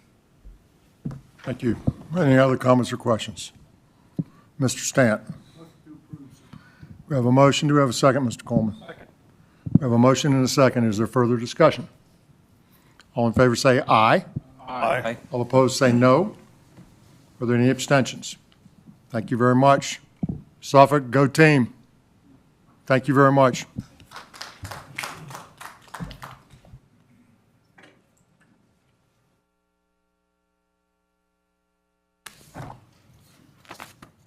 The next item on the agenda, I believe, is item number 11. Ms. Joanne Maxwell, Governance and Legislative Affairs, action on approval of notices of intended regulatory action in conjunction with periodic regulatory review. Mr. Chair, members of the board, that's a mouthful, but this is an item I presented to you last month. What is all that? And to put it in a nutshell, VDOT is seeking approval of the board and authority to submit notices of intended regulatory actions for 4 regulations of the board that are up for periodic review. Each of those regulations, as we were looking at the items, we determined that there are amendments that could be made to those regulations to either streamline those regulations or update the regulations. Accordingly, the most appropriate action to take at this point would be to file a notice of intended regulatory action. That'll initiate the regulatory change or amendment process. That if you all approve our submission of the NORA, it will undergo a 30-day comment period, and then we will proceed with the actual proposals to amend the regs. You all will see the proposed regulations before the next stage occurs. So bottom line, we're asking for your approval to file the NORAs. Is there a motion? Is there comments or questions? Is there a motion to approve? Mr. Coleman moves. Ms. Sellers seconds. Is there further discussion? All in favor say aye. Aye. All opposed say no. Are there any abstentions? Thank you, ma'am. Appreciate Chair, it. thank you. Ms. Snyder, Right-of-Way and Utilities Division, item number 12, action on limited access control change related to Route 60 in Henrico County, located within the Richmond District. Yes, sir. The first Welcome. item I have today Hope is you're a well. request. I said welcome. I hope you're well. Thank you. Yes, sir. I hope you are too. Thank you. The first item is, as you mentioned, along Route 60 in Henrico County. It was initially brought to us as a request for limited access removal by a developer, but it was then forwarded by Henrico County on behalf of the Henrico County Development Authority. And they have requested a termination of the limited access control along Route 60 between Technology Boulevard and Elko Road. And the purpose of this is to support the increased opportunity for further development of White Oak Development Park. VDOT has reviewed this, and we recommend your approval. Comments or questions? Mr. Davis. Mr. Secretary, I'd like to make a motion to approve. Second. Ms. Green seconds. Is there any further discussion? All aye. All opposed say no. Are there any abstentions? Thank you. Number 13, action on limited access control change related to Interstate 495, Fairfax County, located within the Northern Virginia District. Yes, sir. This is a requested shift in the limited access line, requested by a developer that would allow for construction and maintenance of a pedestrian facility. This will allow for a connection between the requester's property to an existing 14-foot VDOT shared use trail, which connects McGarrity Road to the commercial core of Tyson's. VDOT has reviewed this, and we recommend your approval. Ms. Casperts. So moved. There's a motion. Is there a second? Ms. Sellers. Further discussion? All in favor say aye. Aye. All opposed say no. Are there any abstentions? Thank you, Ms. Snyder. Thank you. Appreciate it very much. Item number 14, financial planning. Ms. Laura Farmer, action on authorizing the issuance of the sale of Commonwealth of Virginia Federal Transportation Grant Anticipation Revenue Notes, Series 2024. Ms. Farmer. Good afternoon, Mr. Secretary and members of the board. Welcome. Thank you. This resolution authorizes us to move forward with the transaction of Garvey bonds not to exceed $140 million. We are still looking for approximately $137 million. Your package includes the drafted preliminary official statement, the supplemental to the master indenture, our continuing disclosure agreement, as well as the notice of sale as drafted. I'd be happy to take any questions you have. Are there any comments or questions? Hearing none, is there a motion to approve? Mr. Davis moves. Mr. Laird seconds. Is there any further discussion? All in favor say aye. Aye. Aye. All opposed say no. Are there any abstentions? Mr. Davis, you moved your head, so I knew you were moving. You anticipated I said you well. moved. Yes, I did. Thank you, Ms. Farmer. Appreciate it very much. Office of Intermodal Planning and Investment, item number 15. Margie Ray, welcome. Action on approval of federal safety performance targets for the calendar year 2025. Thank you, Mr. Secretary, members of the board. Last month, I presented on federal safety performance targets and the process by which we were recommending with VDOT and DMV those targets, and we are asking for your approval today. Any comments or questions? Secretary. Mr. Kaspertz. I do have some comments, I guess in line with prior years. So I note that once again, the numbers and the performance measures are rendered with an apparent high degree of accuracy. 819 fatalities, 6,829 serious injuries. I guess the test I applied to most votes, or actually all votes taken on this board, is can I credibly support a position affirming or rejecting a motion? I regret to say that I can't. I therefore will be abstaining today. I actually think that the ultimate determination of these metrics is misplaced with this board. It is a highly technical determination that requires a good deal of information input. I just don't feel equipped to do it, so I will be abstaining, sir. Anyone else? Secretary, Mr. Lawson. to that, could you refresh, how do we arrive at the number of All right, fatalities? let me back up. Grab me also. We did some of this in workshop. Right. So we are required to have a number, which they call a goal or a target. I think they call it a goal, actually, or target. And I hate that, right? Because I don't, like my, we're talking about deaths and serious injuries. And we can either set our own, or we can go to what a lot of people have done is go to the federal standard, which is 0, right? We're going to have 0 deaths and 0 serious injuries next year. We're going to have 0. And there's like, you just set the number you think or you want or whatever, right? We've taken the position of we're trying to, and there's lots of technical stuff behind this, but there's lots of technical stuff behind a gazillion things we do. We've taken the position that we're going to try to predict what we expect to happen. And then we're going to try to bend that curve. And that's been Virginia's approach for the last couple of years. I've never been one to sort of ascribe to the 0 because I think it makes us lose sight of reality. And while 0 is what everybody wants, I don't see in our sort of world of reality in the next however many years, I don't know how you get to 0. I don't think it's possible. And so while it's laudable, the question is, does it give us, I think when we see the number every time, and I hate this number, and how do we, we want to bend it, we were at 1,000. How do we bend it? We've talked about this, 10%, 20%, 30%. So when I see that 800 number, or I see a 900 number, I hate it. And I see a 0 and I like it, right? But I want to see what reality is, for me. This is my view. I want to see what reality is because I want to be reminded that we need to find ways to continue to bend that curve. And so the staff has come forward. They've told us what they think is going to happen based on all the things, and it's no perfect science, Mr. Kaspertz, not even close, right, to your point. And so we're required to put a number out there. And we can pick any number we want, and it can be 0, or whatever. What I've tried to do is say, let's pick what we think is real, and then let's work really hard to bend that number down as we work on it. So that's been our philosophy. And, you know, any philosophy is, I mean, I'm not saying it's the right one or the wrong one. It's been the one that we followed. Is that fair?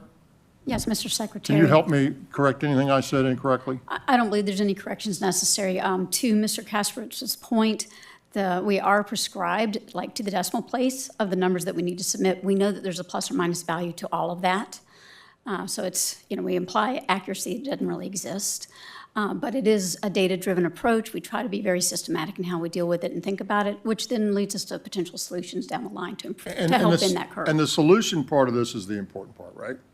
So it's not just VDOT, it's DMV as well, and it's the state police, right? Those are three legs of that stool, and they all have to work together. At the end of the day, DMV is the Highway Safety Office, not VDOT, right? So they've got things they're supposed to be doing. And what we're trying to do, to the bend in the curve comment, what we're trying to do is make sure that VDOT and DMV and the state police are all joined at the hip. And we know exactly what we're trying to do. We're all in concert. We're working on the same things to get these numbers down.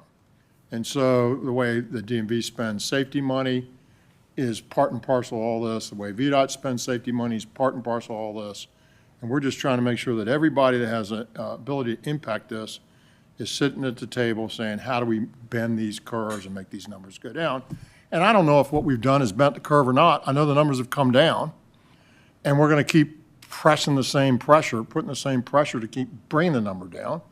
And, you know, if we do it for 4 or 5 years in a row, I'll be able to say, I could look back and say, I think we bent the curve, as opposed to, you know, COVID got back to reality.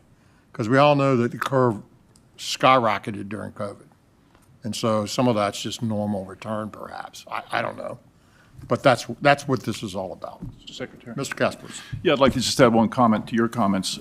General Assembly, I think, should be included in that list of participants in attempting to make our roadways safer. You listed VDOT, DMV, and I'm sorry, you listed DMV, State Police, and of course OIPI. General Assembly plays a great role in what happens from a safety perspective on our roadways as well. They certainly play, I was mentioning the administration's pieces. Sir, Mr. Coleman. Thank you, Mr. Secretary. Ever since I've been on this board, I've heard a lot of conversation about trying to reduce those numbers of serious injuries and deaths. But after the last meeting, I talked to others, and I came to the conclusion there's very little under control of this body to which cause may be the cause of it. But what I am convinced of through that conversations and digging a little deeper is that VDOT's office is doing everything they can to use their best judgments to reduce. Dr.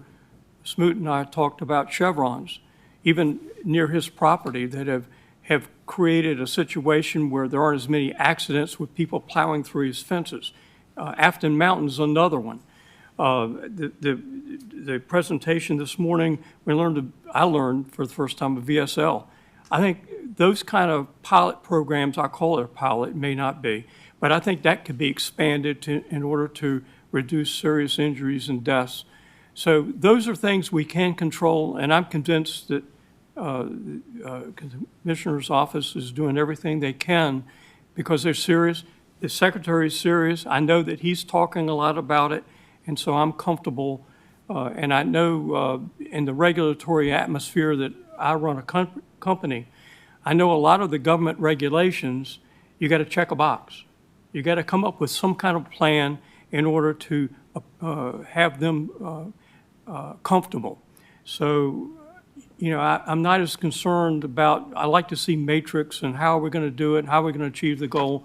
But I'm concerned, I am convinced after this last month that we're doing everything they can. And I compliment this commissioner and his staff for what they are doing under our control.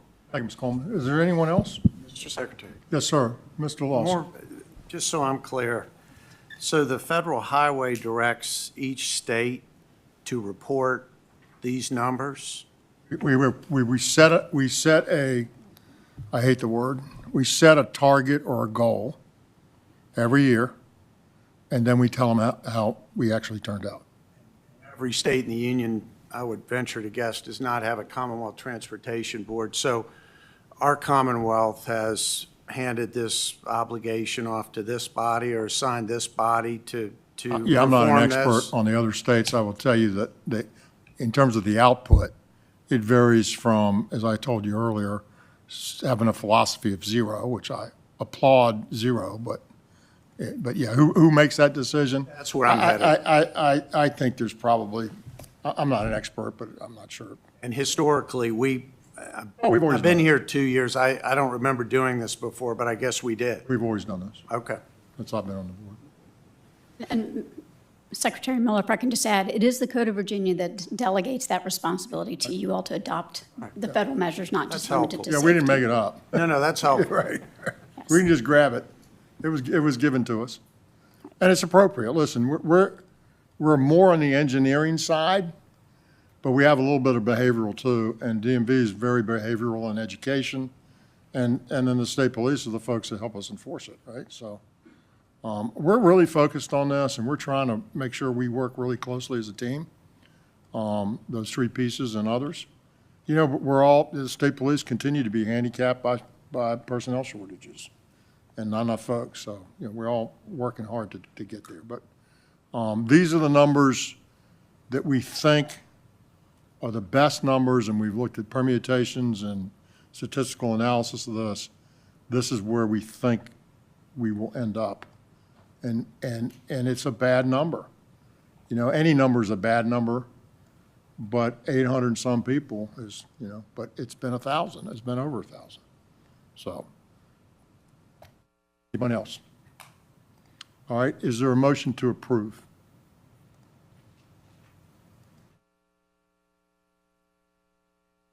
Coleman moves, Mr. Stan seconds. Is there further discussion? All in favor say aye. Aye. All opposed say no. Are there any abstentions? Mr. Secretary, lacking information to make an informed decision, I will abstain. Ms. Kasperitz. Item number, thank you, Ms. Ray. Item number 16, Virginia Passenger Rail Authority, Mr. DJ Stadler. Action on amendments to VPRA FY25 capital budget and consent to sale of the Virginia line. Welcome, sir. Thank you, Mr. Secretary. Thank you for being here. Good afternoon. Good afternoon, members of the board. In March of this year, you all approved the VPRA FY25 capital budget. That budget included $433 million that was intended to extend passenger rail from Roanoke to Christiansburg. At that point, I believe we all thought that that was too much money and also would take too long.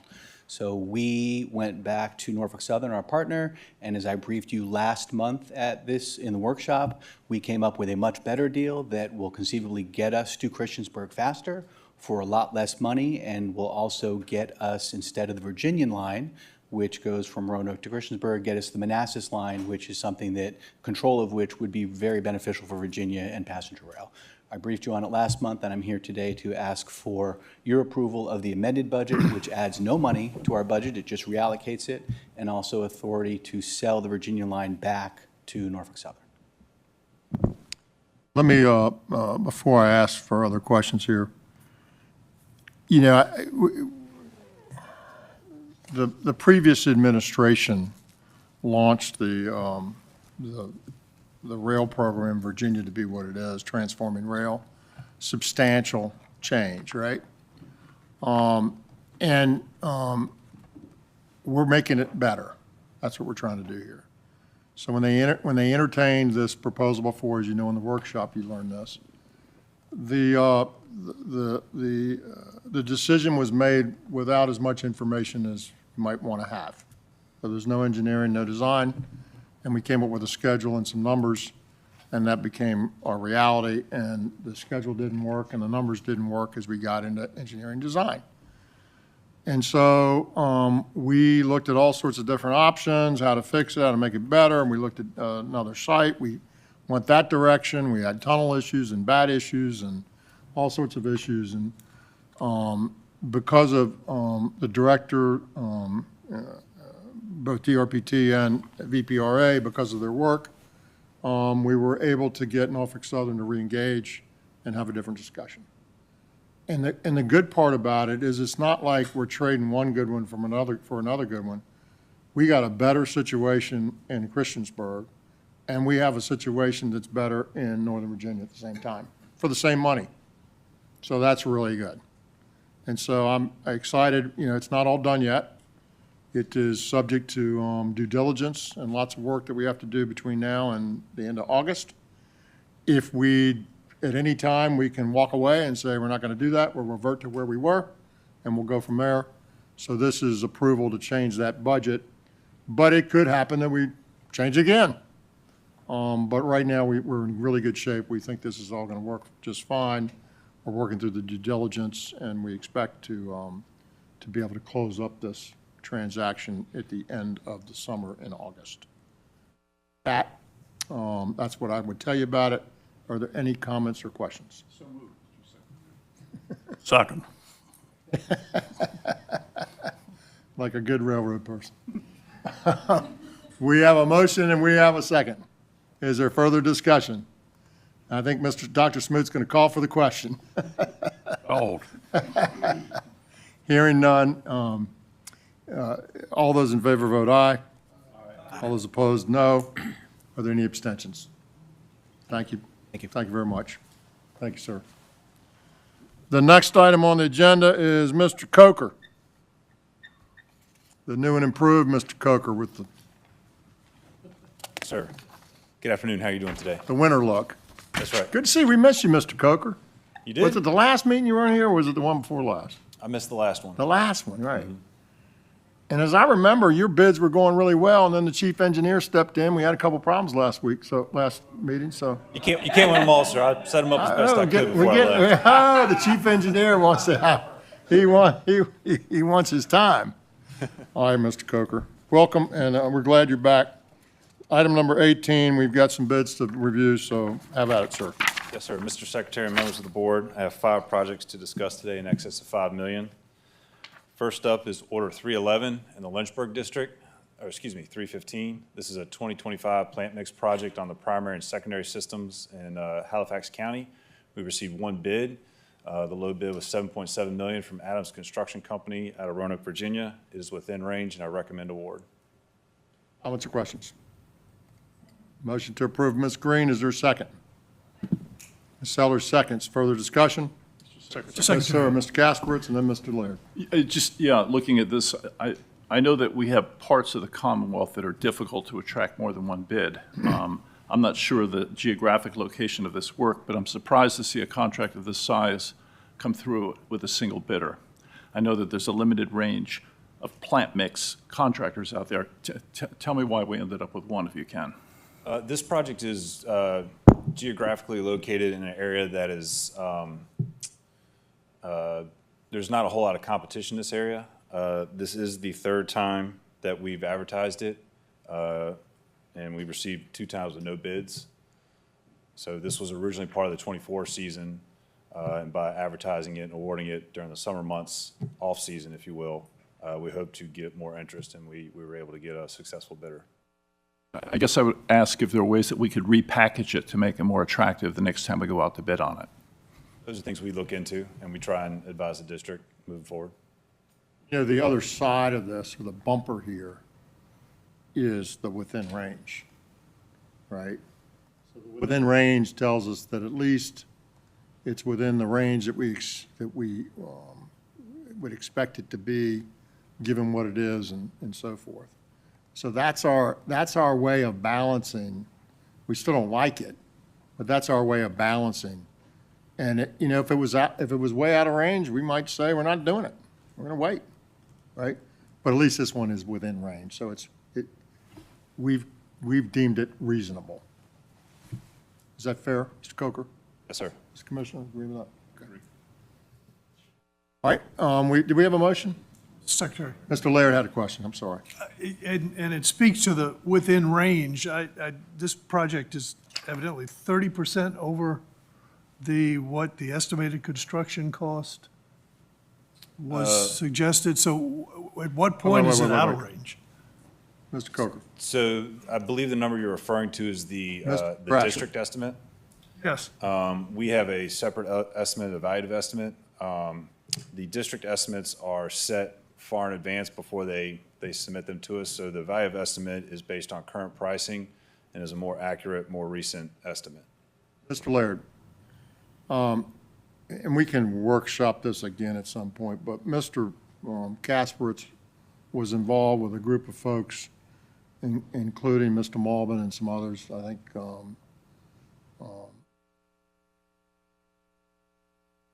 Senator Williams was involved in this as well when he was a member of the board. But we looked really hard at trying to make sure that our estimates, and we've got a couple different kinds of them, were giving us what we needed. And as I've said, if we continue to see things outside the range, there's a problem. And we saw a lot of that. We've been seeing a fair amount of that in asphalt jobs, right? In plant mix jobs. We've seen a bunch over the course of the time. And that tells us something, right? Either there's not enough competition or there's inflation we haven't considered, something's going on. So we work really hard to do these ranges, and we've spent a lot of time working with them over the last numbers of years, Mr. Laird, and we'd be happy to give you some more information on where we are and why we're, what we considered at the time. And Mr. Kasperitz can tell you a lot about it too, because he was deeply involved in it. But I think we're not perfect, right? We're not perfect, but we're way down that. Well, I think the fact that it's the third advertising of this requirement speaks to the issue, but that's where 100%. repackaging might make it more effective the next time around. So to answer, first of all, Secretary, you're 100% correct. I don't think I can add a better response to what you just said. Mr. Kasperitz, we do repackage. We may shorten it, we may take something out, we may loosen up the maintenance of traffic on certain projects. The fact that this one, so when the projects come in, as chief engineer, I either accept them or I reject them. And so this one was rejected twice, and because of the cost and because we didn't have competition. So you're always trying to repackage or relook at it once you put it back out. This area is close to the North Carolina line. We just don't get a lot of, Adams is really the only game in town. And so we have a very tough time getting competition there. But Adams did bid on this once before, and we got a better bid price from them on the second time through. And you'll know, and listen, we've talked about doing some of this ourselves, right? I mean, sometimes you got to create your own competition.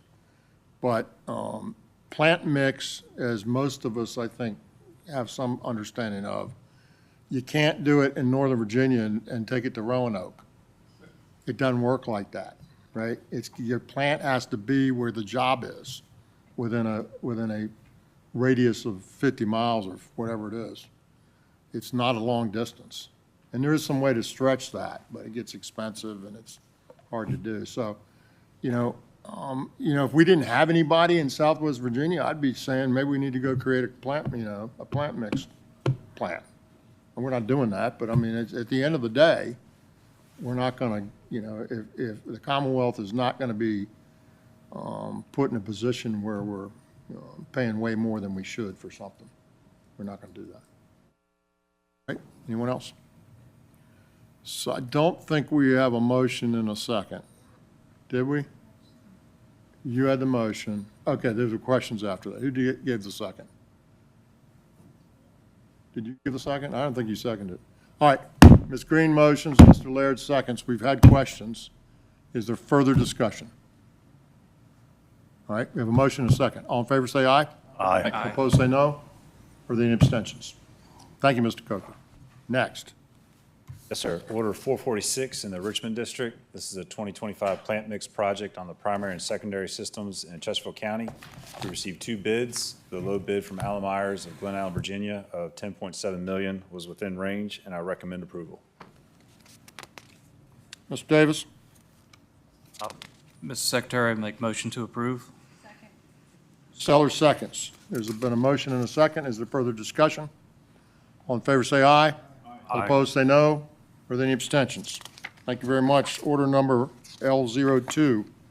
L02 is in the Lynchburg district. This is a state of good repair bridge replacement project over the Stanton River in Charlotte County. We received 6 bids. The low bidder of WC English out of Lynchburg, Virginia for $22.2 million was within range, and I recommend approval. Green moves. Is there a second? Second. Dr. Smoot seconds. Is there further discussion? All in favor say aye. Aye. All opposed say no. With any abstentions? Thank you very much. Order number L23.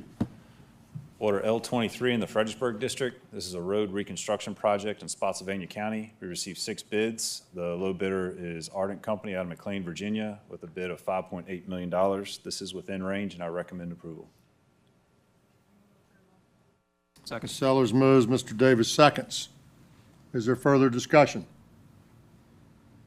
All in favor say aye. Aye. All opposed say no. Are there any abstentions? Thank you very much. Order number DB 126. Order DB 126 in the Salem district. This is a design-build project, part of the I-81 Corridor Improvement Program. This is exit 143 to 150 improvements in Roanoke and Botetourt counties. We received 2 bids. The best value bid came from Branch Civil out of Roanoke, Virginia, at a cost of $361.7 million. This was within range, and I recommend award. Dr. Smoot. Mr. Secretary, I'm going to move approval, but I also want to share, and check me on this, that this bid was about $70 million less than the next bid. So that's a significant savings to the I-81 project in general from what had been anticipated. Outstanding. Thank you. And Ms. Sellers seconds. Is there further discussion? All in favor say aye. Aye. All opposed say no. Are there any abstentions? Mr. Coker, Yes, sir. you brought us 4 bids. They were all, 5 bids. They were all within range, and we voted for all of them. Sir, thank you. Nice job, Mr. Coker. Way to step it up. Mr. Thrasher.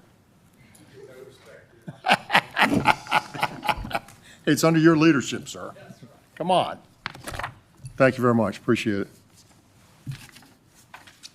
The next item on the agenda is new business. I don't have any new business to bring to the board.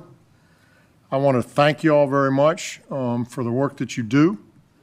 Thank you for digging in here. As I tell folks, this is a real board, and by that I mean it's really a lot of work if you do it right. And so we really much appreciate it. We expect to be a full complement. Please keep Captain Byers in your prayers. We'll send him well wishes.